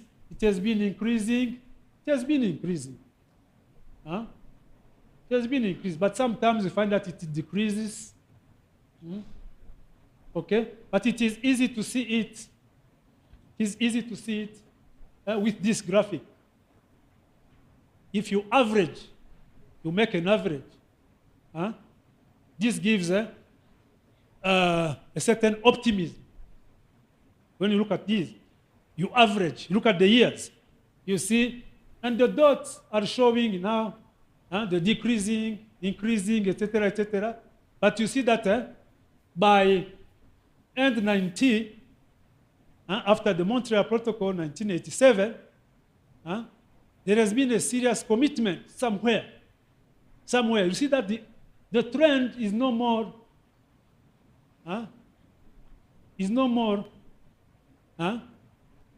going in this way.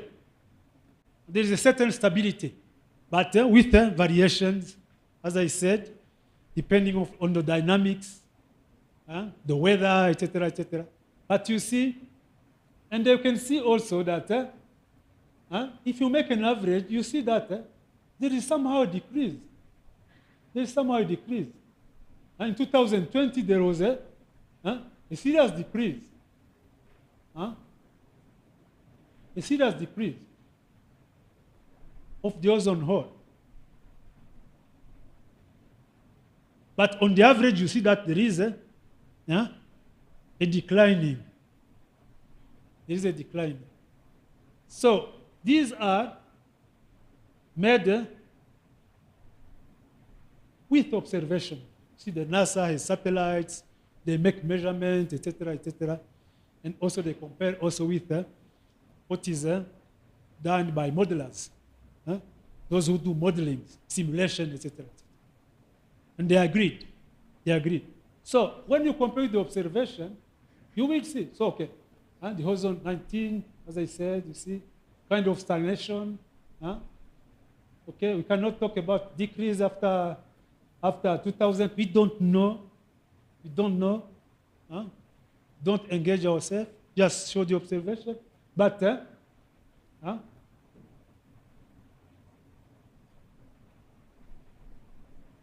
when you do this, now you compare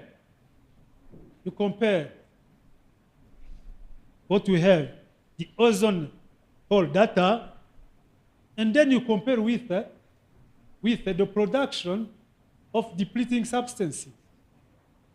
On the left side, you have the ozone layer. The surface of the ozone layer is counted in terms of a million kilometers square. And you have on the right side, you have the depleting substances, stratospheric chlorine and the bromine amount. Okay, you see, they have increased. If you see, they have increased since around 2000. They have increased. And you see that the ozone also, the ozone hole is like, if you discuss with the policymakers, they will be happy. They say, somehow the ozone layer is recovering because of some measures we have taken in the Montreal Protocol of reducing the substances that are depleting the ozone layer, the bromine and the chlorine, etc. You see? This is a result which was presented in the meeting of parties last year in Montreal, and it was really a good celebration. It was a good celebration. It's a good result. It was a good celebration. We drank wine and champagne, etc. But I do say, the policy makers. So it's not us who reduced this, but we motivated, and the industry is following. The policymakers are pushing, and it's good. So I can conclude by saying this: the 2021 ozone hole, you see, is smaller in area than the average ozone holes observed in the late 1990 to early 2000 period. Which means that without a Montreal Protocol, the 2021 ozone hole is projected to have been larger at around 26 to 27 million kilometers square. It would have increased. The current stratospheric meteorology also, as I said, suggests a later than average ozone hole breakup in November to December period. November-December period is the period where the observations are more good, and there are so many changes during that season. So you see that with the effect of weather, the effect of meteorology also is making the average ozone hole break up.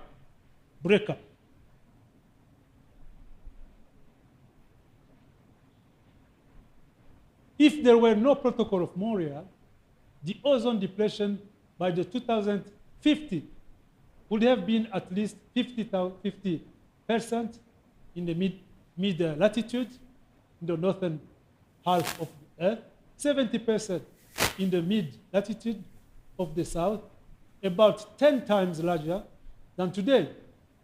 The UVB radiation would have doubled in the north and quadrupled in the south in the same places.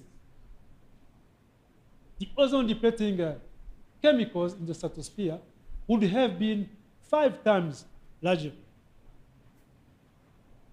The implications of this increase would have been what? It would have been horrible. Horrible.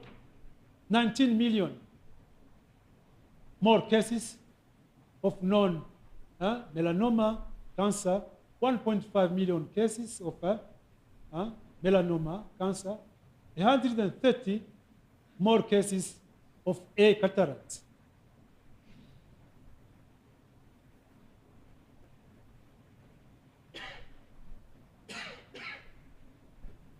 And that is the end.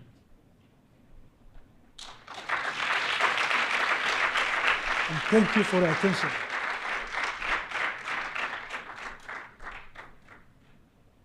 You can ask a question. Thank you so much, Professor Bonfils. That was very insightful. Personally, I did not know that you can get cataract from UVB. Please hold on to your questions. We'll have them after the second presentation. Up next, we have Dr. Muhammadu Bamba Sila. He'll be joining us live. He's the Ames Canada Research Chair in Climate Change Science based in Kigali, Rwanda.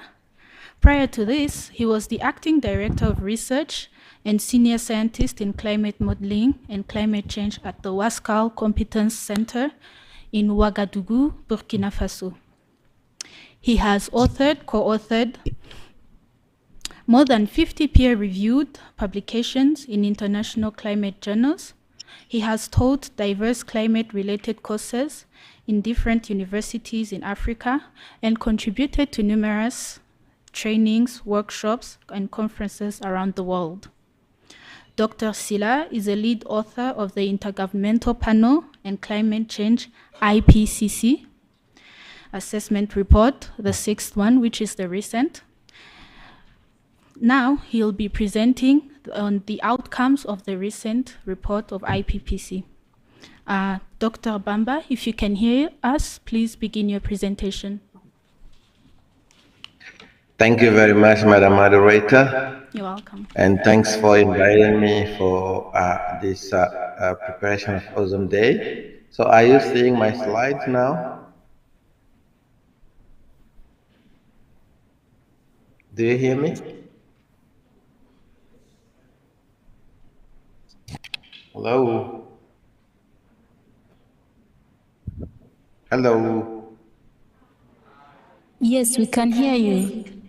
Are you seeing my slides? Yes, we can see you. Okay. Thank you very much. So I will be presenting on the IPCC report, basically results from Working Group 1 and Working Group 2. So this is actually the outline I will try to follow. So the IPCC assessment report cycles, key messages, where are we in the state of climate, what is there for Africa, observe changes in extremes, what will be the projections, and then dive into Working Group 2, impact adaptation, vulnerability and adaptation. You remember the report started on 2018 and ends on 2022 for the Working Group 1, and then we were having COVID in between somewhere, so which means this report was delivered under very challenging circumstances. And this is the only report that had 3 special issues before the actual traditional volume. So we had a special issue on 2018, which is 1.5 degrees Celsius. You have the ocean special issue on 2019 and the land special issue as well in 2019. And in August 2021, we have released the physical science basis, which is the Working Group 1 contribution. And 2022, you have the 2 other volumes, which are climate change impact adaptation. Yes. Sorry to interrupt. Could you please make it a slideshow? Thank you. Yeah, it is in slideshow, so you're not seeing it then. Let me reshare.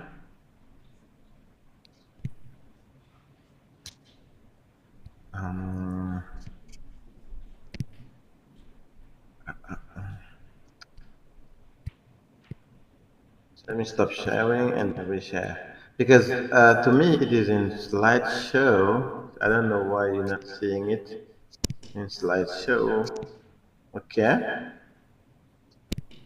So now it is in slideshow. Yes, it is in slideshow. Thank you. Yeah, exactly. Yeah. And then we have the two other volume: impact, adaptation, and vulnerability, and the mitigation of climate change. So the synthesis report came later to inform the global stocktake in 2023. So this is basically the assessment report 6 cycle.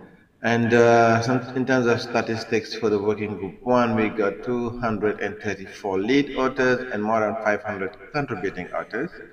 It's like every lead author have his own team of contributing author, and this comes from 6 countries, 28% of women, and we have 30% of new authors, which is important. There must be a balance between old and the new authors.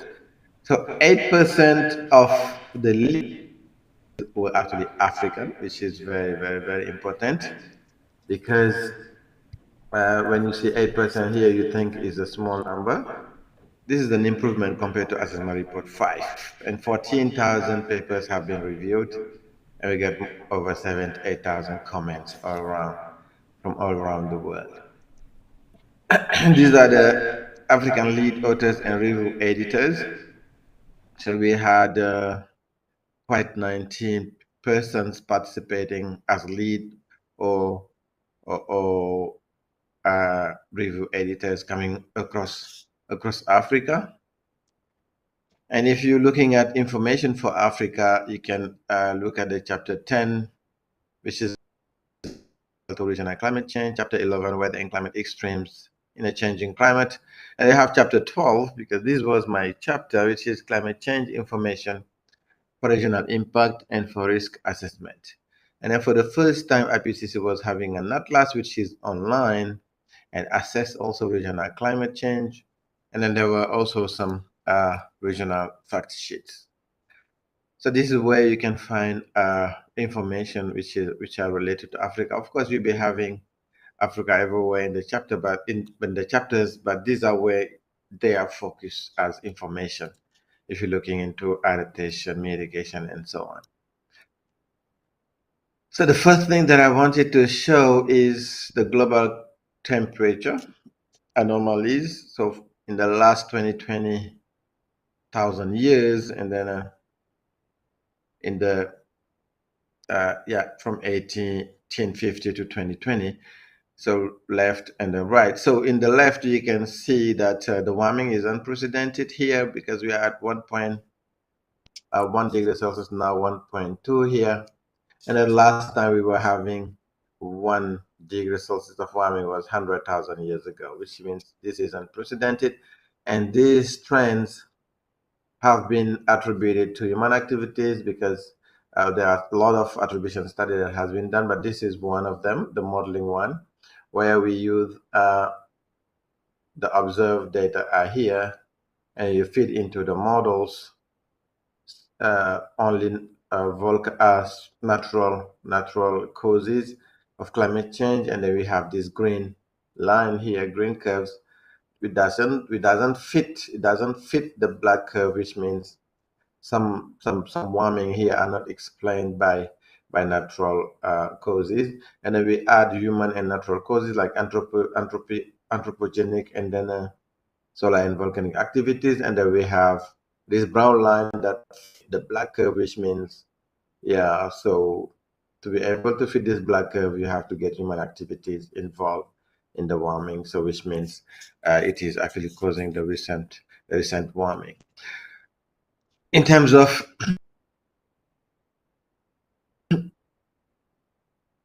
have come up with a new concept of climate impact drivers, because at the beginning we wanted to assess regional hazard, regional changes in climate hazard, but then we discovered that what is called hazard has a negative connotation, and what can be hazard for one sector can be beneficial for another sector. So we come up with this idea combining both a hazard and the benefit for other sectors, which means climate impact drivers. So it's just a climate condition that affect directly an ecosystem, right? Or element of societies, like we call. And when the climate impact driver change, they can cause positive change for one sector, negative change for another sector, or a mix of outcome. So this is why it is called climate impact drivers. And then if you look at the table here, we have group of climate impact driver: heat and cold, wet and dry, winds, and so on. And these are the sectors here, and these are the assets. So see how heat and cold and wet and dry are very relevant. The darker the color here, the more relevant are the climate impact drivers to that asset or sector. So see how they are very relevant for terrestrial and freshwater ecosystems when it comes to heat and cold and wet and dry. So we also have here, see how they are very relevant for cities and settlements, food and fiber ecosystems, and so on.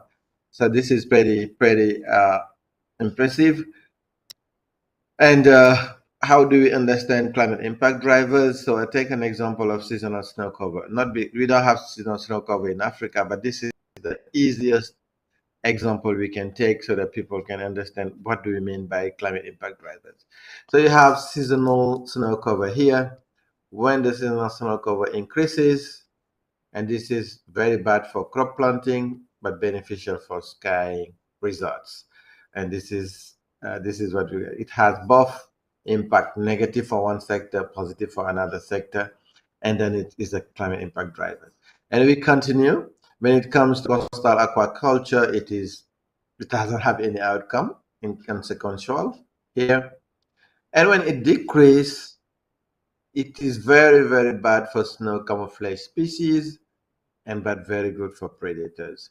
So you see, depending on where are you in the chain and whether the changes is very beneficial for you or negative for you. And that's why we cannot call it hazard anymore. We combine both, which is climate impact drivers. So some climate impact drivers have been assessed in the historical at the global level. And this is hot extremes in red, heavy precipitation in green, and then drought, agricultural and ecological drought. So depending on what ecosystem is actually exposed. So in brown. So this is at the global level.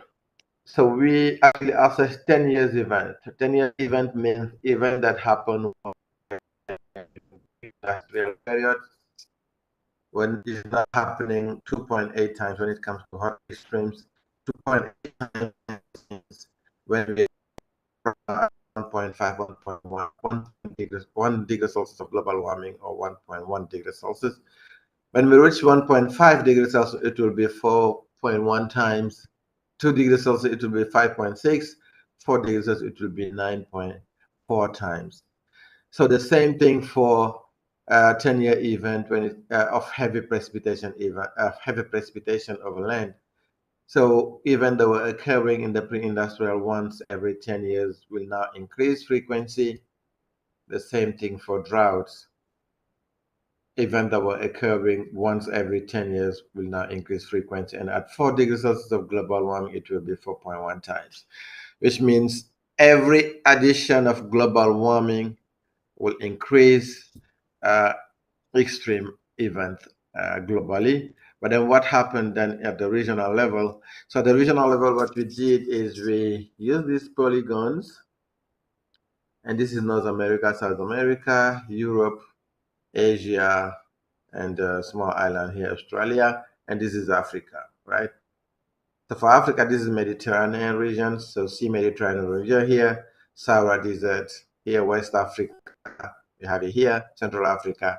And then in East Africa, we have We have Northeastern Africa and Southeastern Africa, which are here, and Madagascar. So this is how we actually use the polygons. See how they are big, which means we cannot expect to have country level changes. All right, so this embedding a lot of countries. But anyways, it's it's good for first degree assessment.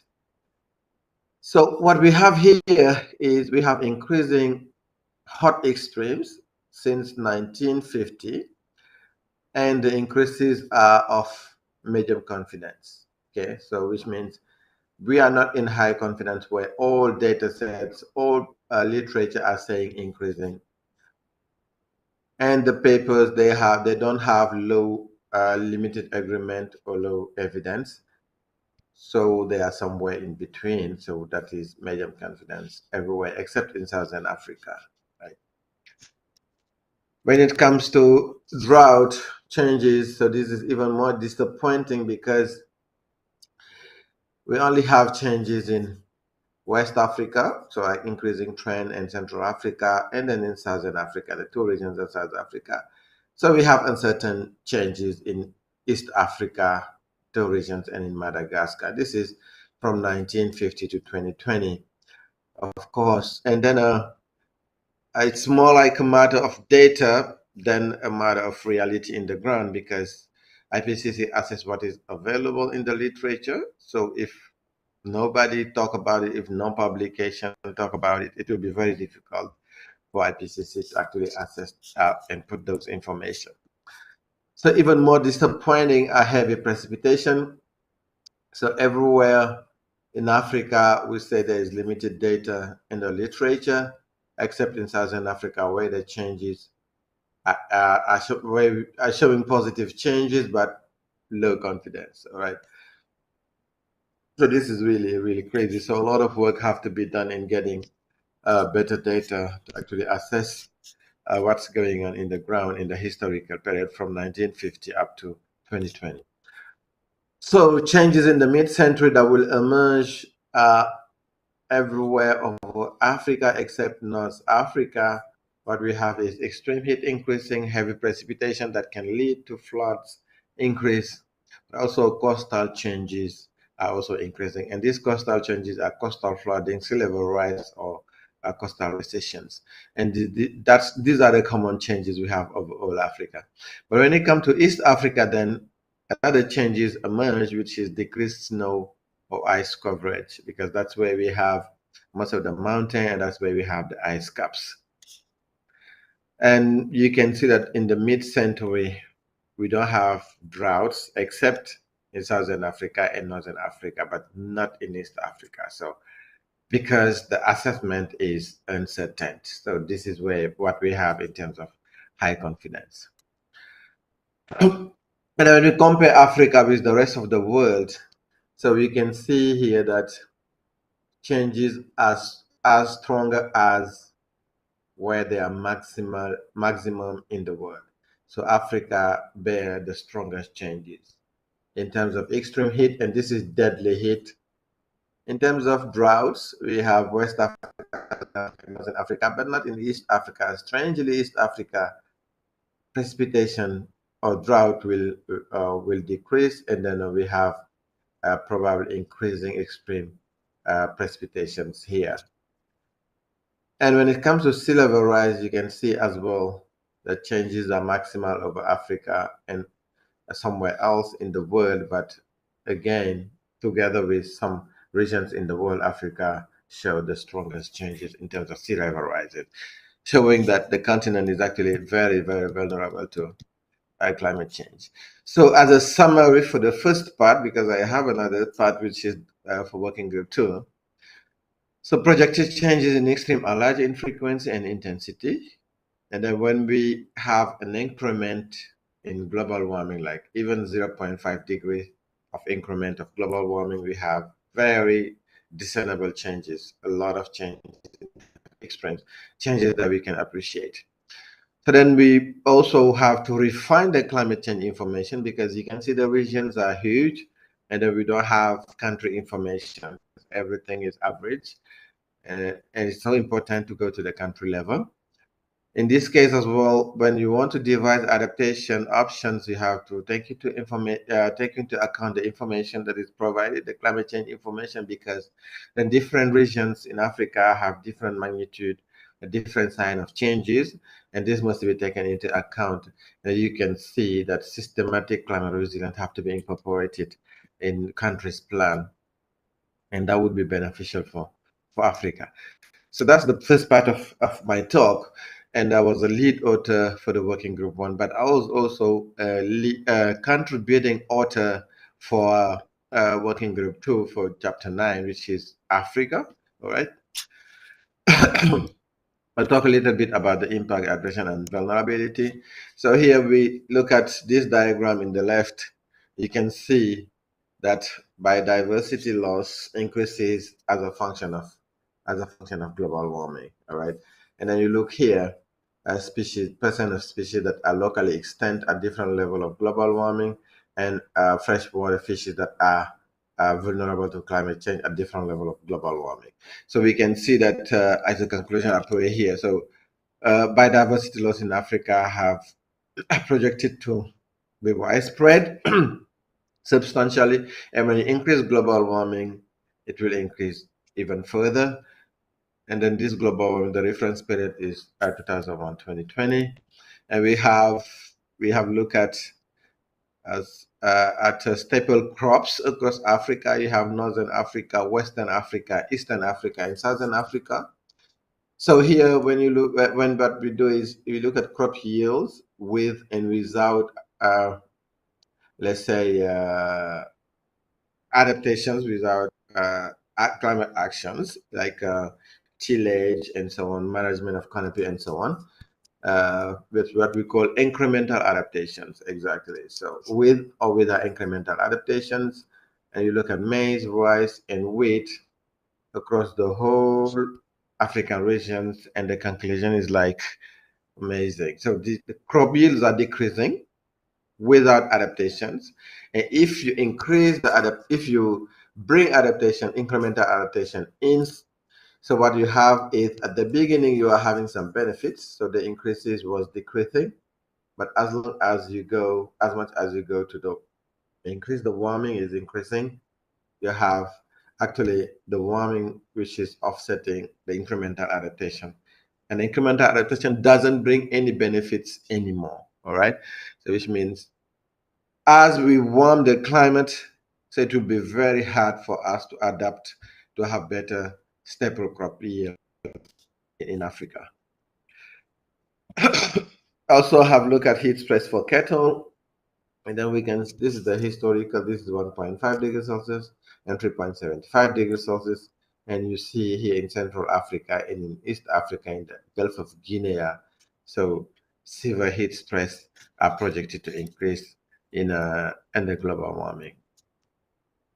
And this is Africa risk profile now. All right, so we have different sectors here, and these are what we call African burning umbers, because we assume that the fire is here and that this is safe, and then the fire is increasing here. So that's burning umbers. The umbers is burning. So what we have here, this is 1.1 degrees Celsius, 1.5, and these axes are showing a global warming. And you can see biodiversity loss, the risk is increasing, and at 4 degrees Celsius, it becomes high. So mortality and morbidity from infectious disease, you have it from heat and infectious disease.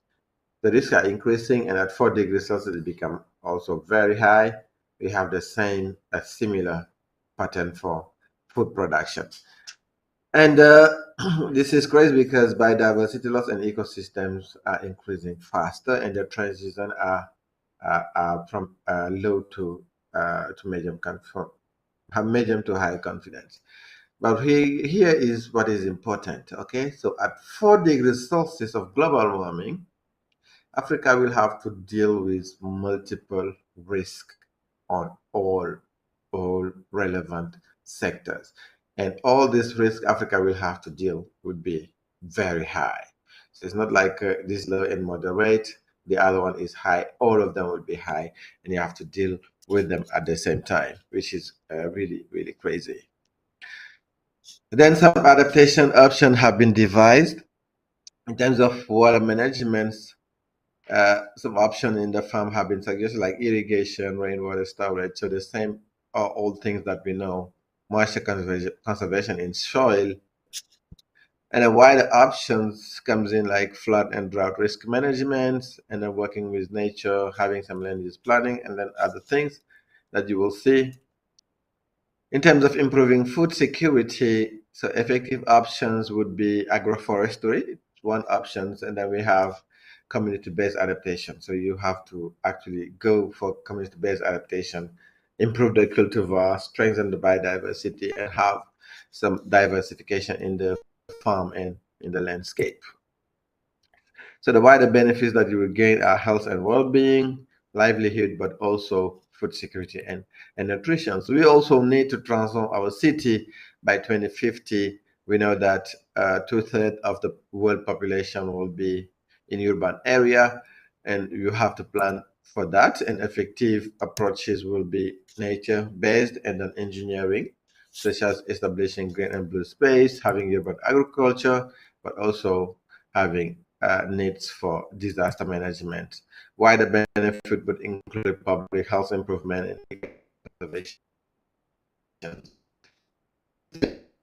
We can see that although we have adapt to climate change, decrease biodiversity loss, at the same time we have to mitigate, like decrease our greenhouse gas as well, emissions. So which means at some point in time, and all point in time, anytime we don't have any choice, we have to get climate resilient development.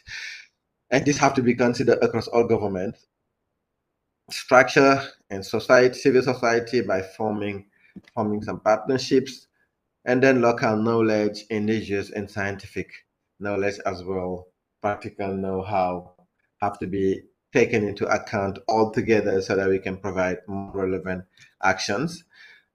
We have to involve as well marginalized groups, so groups that used to be marginalized, like young people, local communities, ethnic minorities, women. We don't have to forget that.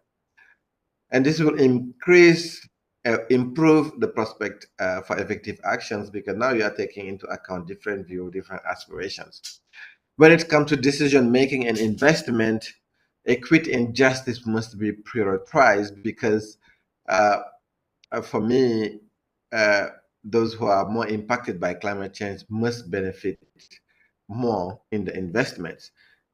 So for that, you have to reconcile then different views, different values, and different interests, not only looking at your interests, but also taking into account values and view of others, and then scale up investment and international cooperation. And that's the only way you can actually fight effectively climate change. So this being said, I would like to thank you for your attention.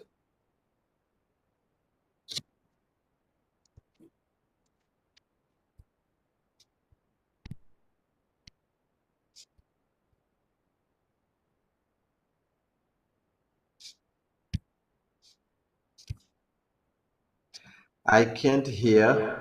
Dr. Bamba, thank you so much for your insightful presentation. Can you hear me? Yes. Yes, yes. Thank you so much for the insightful presentation. And it was a great pleasure to have you. If you could give us a few minutes for the burning questions that the audience may have. Yeah, maybe 5 minutes. Yes, thank you so much. Thank you so much for your time. Is there any question?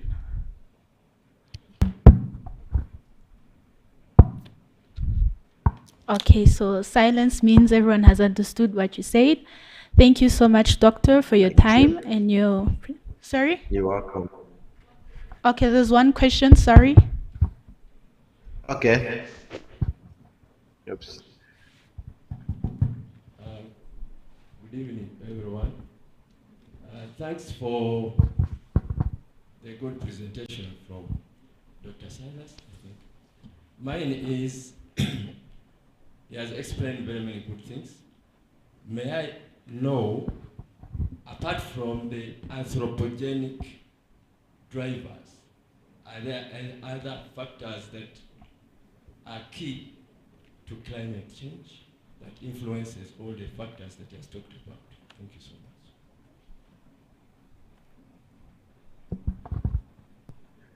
Thank you very much. I really didn't hear in total the question. Can someone repeat for me? Anze, give him the mic to repeat. You can repeat for me. Okay. Maybe I also forgot to introduce myself. I was asking about the gentleman who was presented. My name is Dr. Wanyera Francis. I'm also an environmentalist, but my question was, apart from what he has given us, the mitigation measures and other things, I wanted to know, are the anthropogenic factors the main drivers of climate change? Thank you so much. Oh, okay. So, are anthropogenic factors the main drivers of climate change? Yes. The IPCC have been moving from likely to very likely, but this conclusion of this year for the working group 1 is, it is undisputable that climate change have been caused by human activity.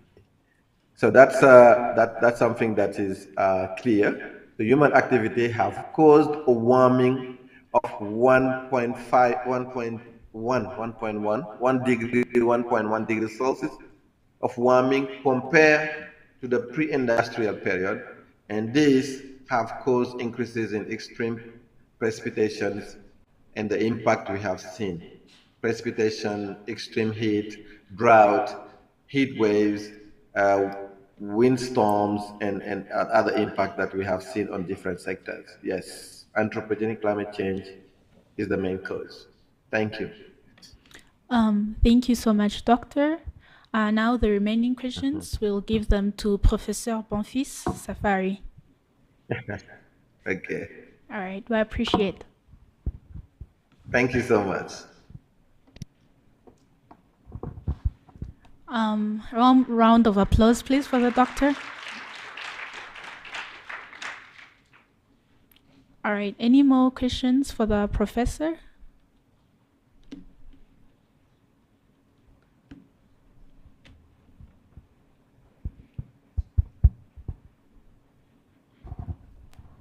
Thank you very much.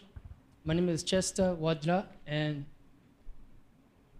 from the presentation of the professor on the ozone layer depletion and those substances that deplete the ozone layer, I would like to know, what are some of the challenges that remain in terms of protecting the ozone layer and ensuring the effectiveness of international efforts to combat that particular challenge? Thank you very much. Thank you. We'll take 3 more questions for the doctor. There's one in front.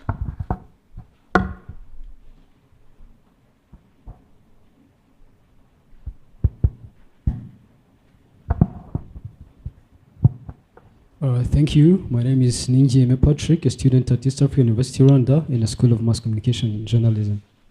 My question goes to Professor Bonfils. Actually, one of the objectives of Montreal Protocol is just avoid importing and also avoid production of these ODS, or how is it? It's ozone depletion substances, yeah.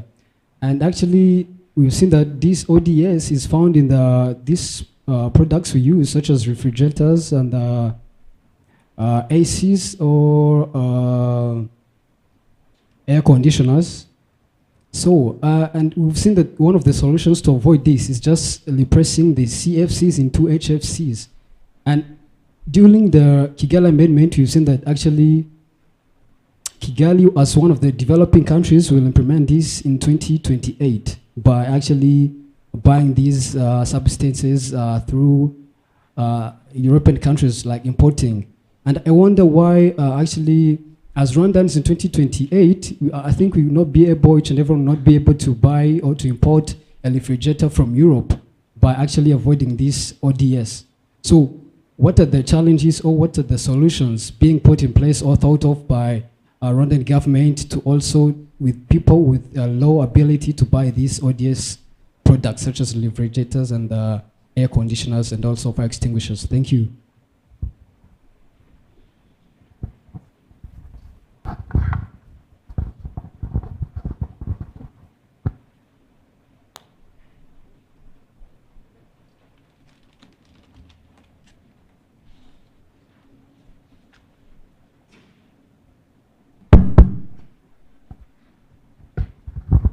Good afternoon. My name is Amizere Divine. I'm from Rwanda Guide Association.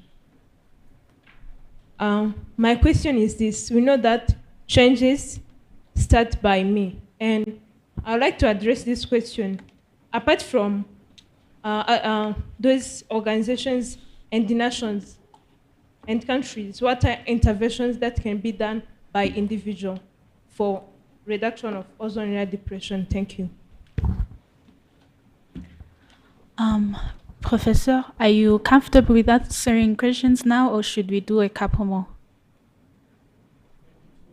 All right, 2 more questions.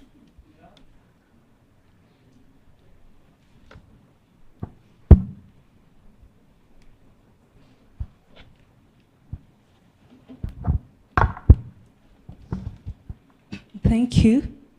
I'm by the names of Riche Sihirwe. I'm a scout, also a student in College of Science and Technology doing geology. I would like to ask Professor or anybody other in charge, like human activities cause the emission of halogen sources gases that cause ozone depletion. But there's also chlorofluorocarbon that can be found in everyday products, as my colleague said. And also, not everybody had an opportunity to be here to access this information, or not everybody is illiterate. I would like to ask, for the illiterate people, like because not everybody is literate, for the illiterate people who cannot access education or who cannot be here, how are they going to access this kind of information? Because they're also, their contribution is also needed. As we saw it, this is a global problem. So I would like to know if there's some regulations taken for the illiterate people. Thank you.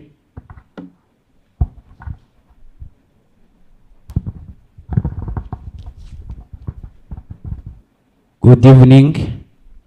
My name is the Patience Mani Zabayo. I am an environmentalist and a deputy executive officer from Climate Advocate Group. My question is about Montreal Proto.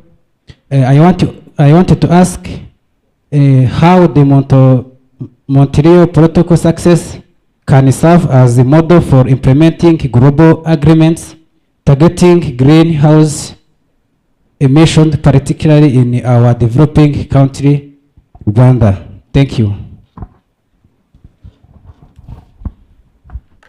Anze, please take the mic to the professor. Thank you so much.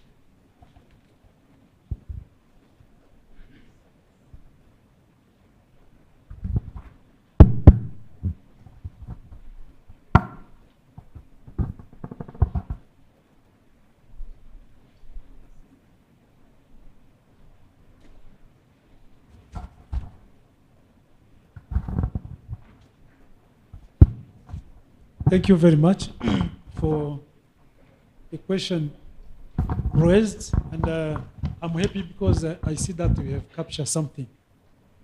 Congratulations.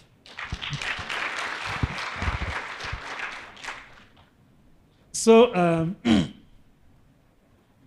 for the first question,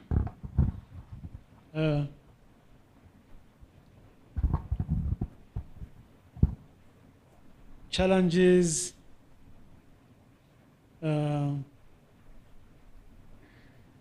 effectiveness to combat challenges. There are so many challenges. There are so many challenges. I didn't present the challenges because I expected that this will come from your questions. there are so many challenges. As I said, this is a global problem. It is a global problem, but the actors, the cause, the main actors for the cause are from developed countries. Because developed countries are the one which produces, which manufacture those infrastructure which are using ODSs, ozone depleting substances. Okay? So on the side of developing countries or countries under middle economy, these countries are more populated than countries in the developed country. So also we have a responsibility, but we cannot do otherwise at short term. We have responsibility of consuming these ODSs because also we are on the way of development. As I said, some of you don't have fridges at home, but in very few years, as I can see you, everyone will get fridge. You see? So these responsibilities are different. In a developed country, the population is not very high compared to developing countries and countries under middle economy. So the challenges are there. And the challenges, when in the Montreal Protocol, this is discussed, this is negotiated, the scaling of the phasing out of these substances, etc., is discussed, as you saw, for the developed countries with regard to the HFCs. The phasing out which starts was supposed to start in 2019. But for the developing countries and the countries under middle economy, it is supposed to start by 2028. So in the negotiation, when it happened, the meeting was in Kigali, the countries were discussing on how to scale the strategies of phasing out. And of course, those who have to start are the pure producers of these technologies, these infrastructure. So, which means that also the phasing out when they say 2028, it doesn't mean that in 2028 we will stop. When you make a calendar also saying the starting or phasing out, there is a schedule also saying we'll start reducing slowly and slowly. And then that's where the countries are engaged either individually or in common to see when we start in 2028, what will be the quantity of HFCs reduced. There is a platform where the countries are giving data, etc., etc. So you see, it is done on a certain calendar. The challenges are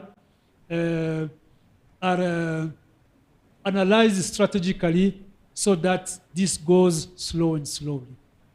Now, when we say that by 2028, the countries under development will start, doesn't mean that at that time, I thought to you, I said by 2000, you have to go and you refer to the policy of the government, etc., because the government also are following the institutions which are in charge, they follow, like REMA, like Rwanda, Bureau of Standards, the in charge of what I would say customers. There is always a consultation following a well-defined policy. For the second question is close to be similar.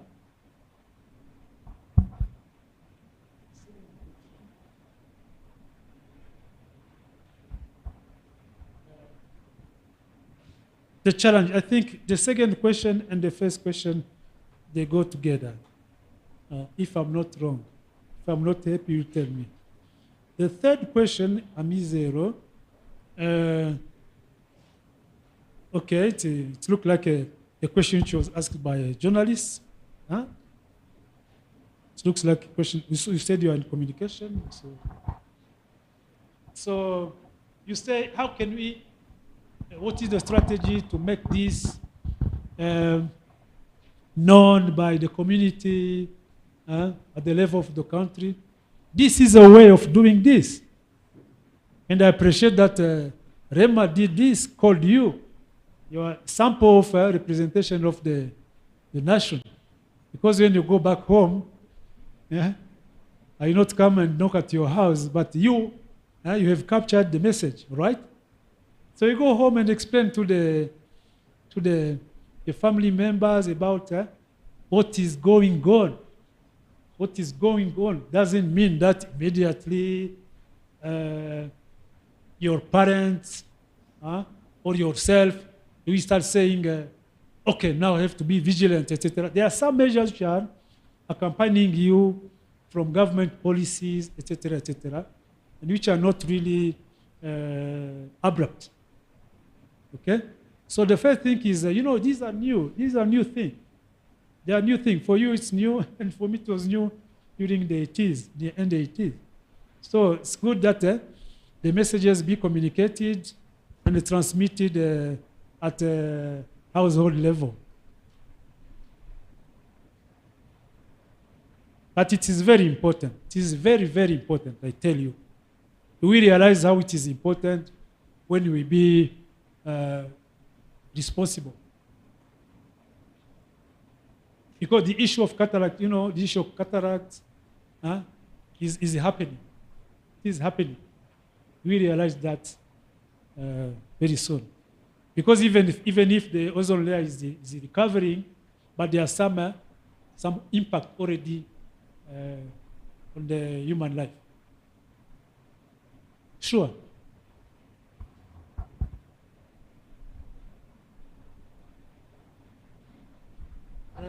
The fourth question, how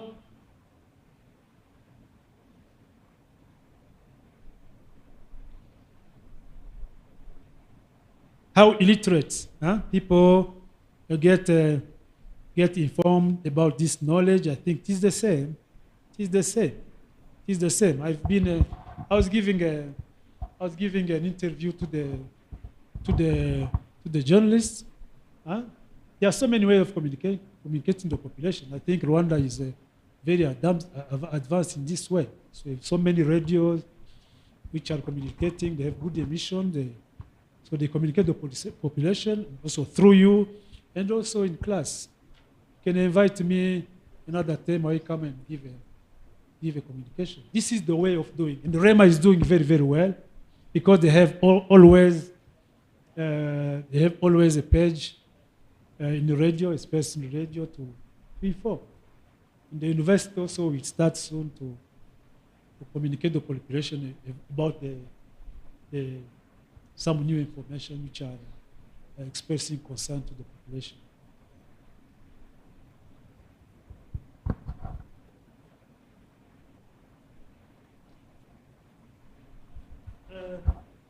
The last question is,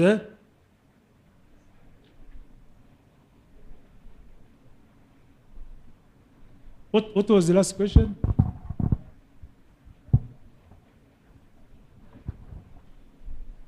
It's a lady on a scoot, I think. Yes, my last question was, I was asking about how the Montreal Photo success can serve as a model for implementing global agreements targeting greenhouse gases emission, particularly in our developing nation, Rwanda. Thank you. Very good. And that's very good. And you show me that you read. You follow. You know, there are so many agreements. There are so many agreements which are related to the protection of environment and the protection of human health. There are some agreements which are not really yet to be successful. Like, for example, the IPCC, the negotiation on climate change, where the big concern is the increasing production of greenhouse gases like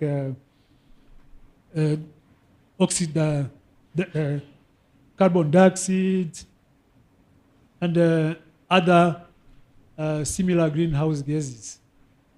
These are very, very challenging because the change in technology, that's the big issue.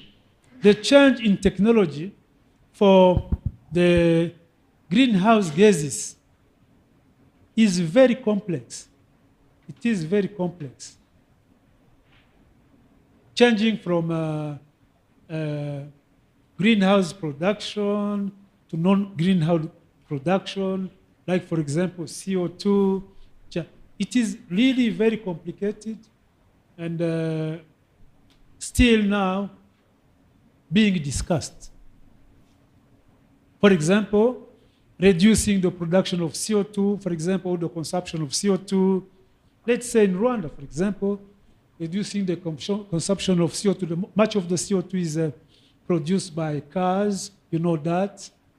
And make a strategy of reducing the production of CO2 by changing the technology or changing the mode of energy use by car. For example, to pass through a car which is using green energy like battery, etc. You know how it is very, very difficult.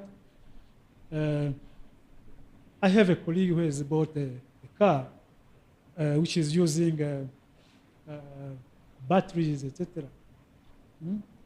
When I asked him how much it cost, he told me it costs $70,000.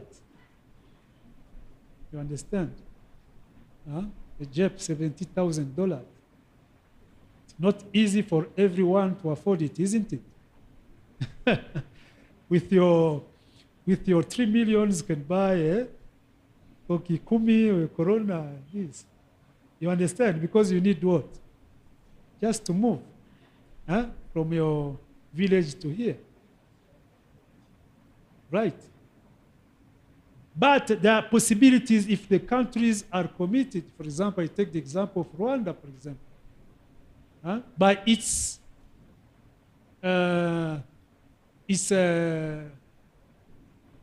picture, by its picture, its size, etc., etc., it is possible. But globally, it is still difficult because the industries are also resisting.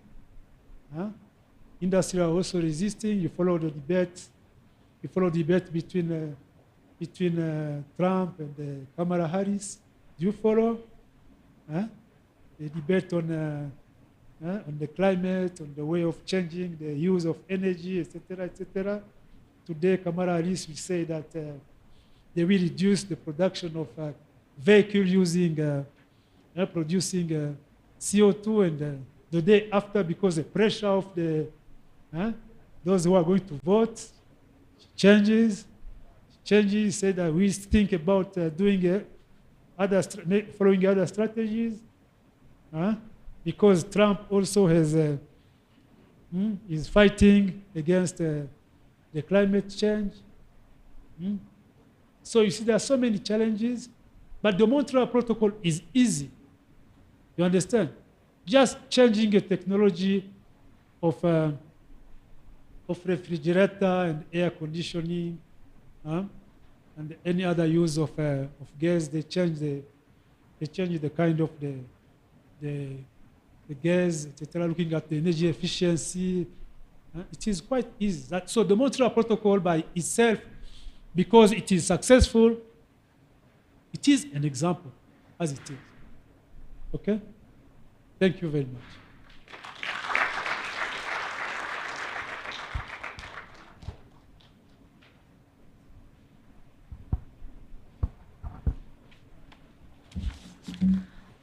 Once again, thank you so much, Professor. It is a great honor to truly have you today answer our questions. I know everyone would like the question answered, but time is of the essence.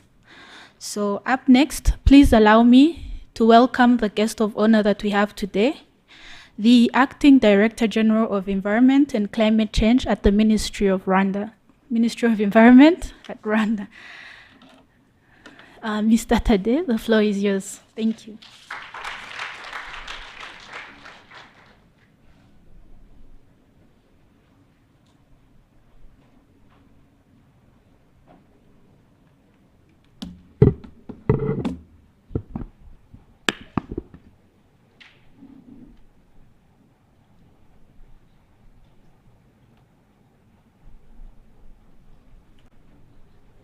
Can you give me a mic?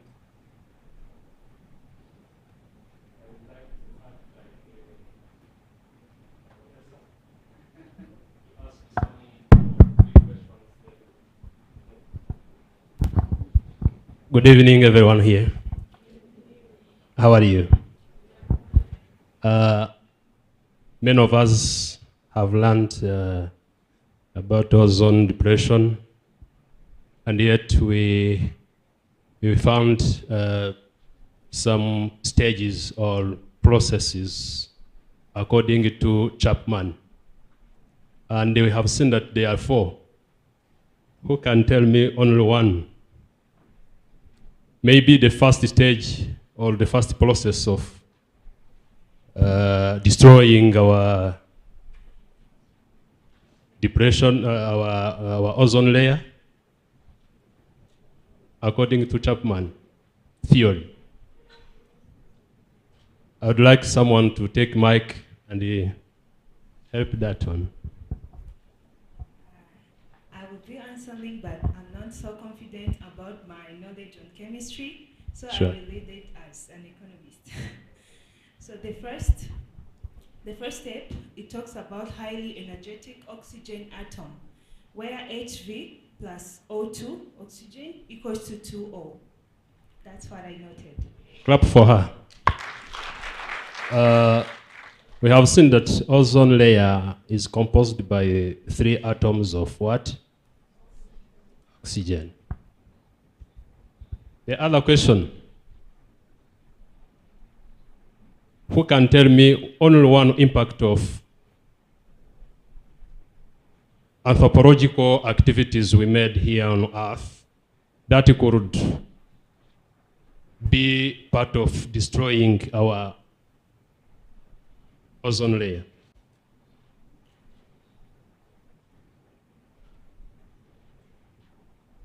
I was a teacher for almost 8 years ago. That's why I would like to ask some questions to evaluate if the learners or students have followed the lecture. Mm-hmm.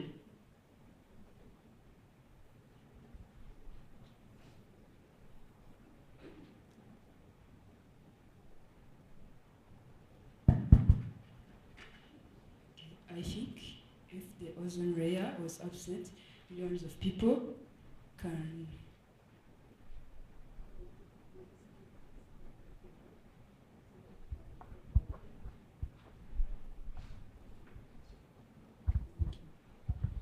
I was saying that if the ozone layer was affected, it can cause many skin diseases.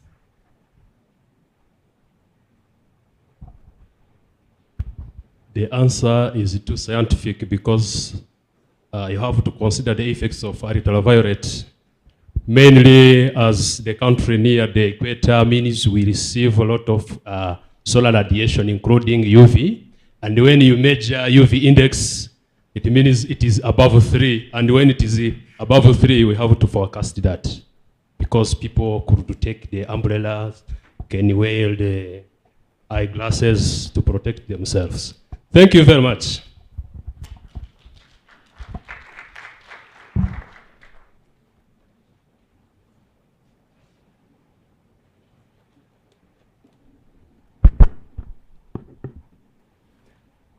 Thank you.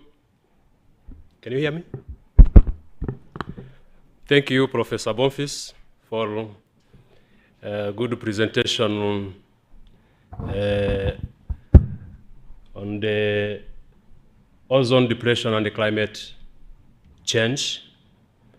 Thank you also, Professor Mbamba, on the IPCC report R6. Ladies and gentlemen, esteemed colleagues, valued members, all protocol observed, good evening. As we draw this enlightening public lecture on ozone depletion and climate change to a close, on behalf of the Honorable Minister of Environment, I wish to extend my heartfelt gratitude to each of you for your presence and participation today. Your commitment to understanding the urgency of our environmental challenges is commendable and essential for our nation's and the planet's progress. Our discussions regarding the Montreal Protocol's success and its pivotal role in climate action have shed light on the interconnectedness of ozone depletion and climate change. We have seen how collaborative global effort can lead to significant environmental recovery and resilience. The success of Montreal Protocol serves as a powerful testament to what can be achieved when we unite against shared challenges. Ozone depletion may seem distant from the everyday concerns of climate change, yet, as we learn today, they are intricately linked. Protecting our ozone layer is not just a matter of preserving the environment. It is crucial for safeguarding public health, protecting our ecosystems, and ensuring sustainable future for the generations to come. In Rwanda, our commitment to environmental protection and sustainable development remains unwavering. As we continue to align our national policies with international agreements like the Montreal Protocol, let us remember that each one of us has a vital role to play. Whether as individuals, communities, or organizations, we must all contribute to the ongoing efforts to eliminate harmful substances and spark innovative solutions. I urge each of you to carry forward the knowledge and insights gained from today's session into your daily lives. Advocate for sustainable practices, educate those around you, and participate actively in the environmental initiatives. Together we can inspire a culture of responsibility and stewardship towards our natural resources. As we look to the future, let us harness the momentum generated by today's discussions. Let's work hand in hand to not only protect our environment here in Rwanda, but also to take our place as leaders on the global stage in combating climate change. Thank you once again for your active engagement and dedication to this critical cause. Together, we can make significant impact in advancing climate action for our generation and to those yet to come. I wish you to have safe travels home, and let us remain steadfast in our commitment to protecting our planet. Thank you very much.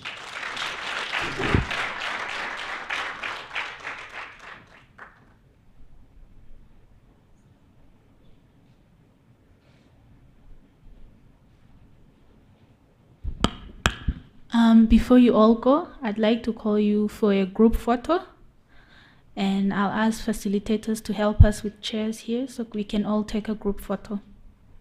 And I'm also inviting you for a reception. We have cocktail right outside. Thank you so much for being here.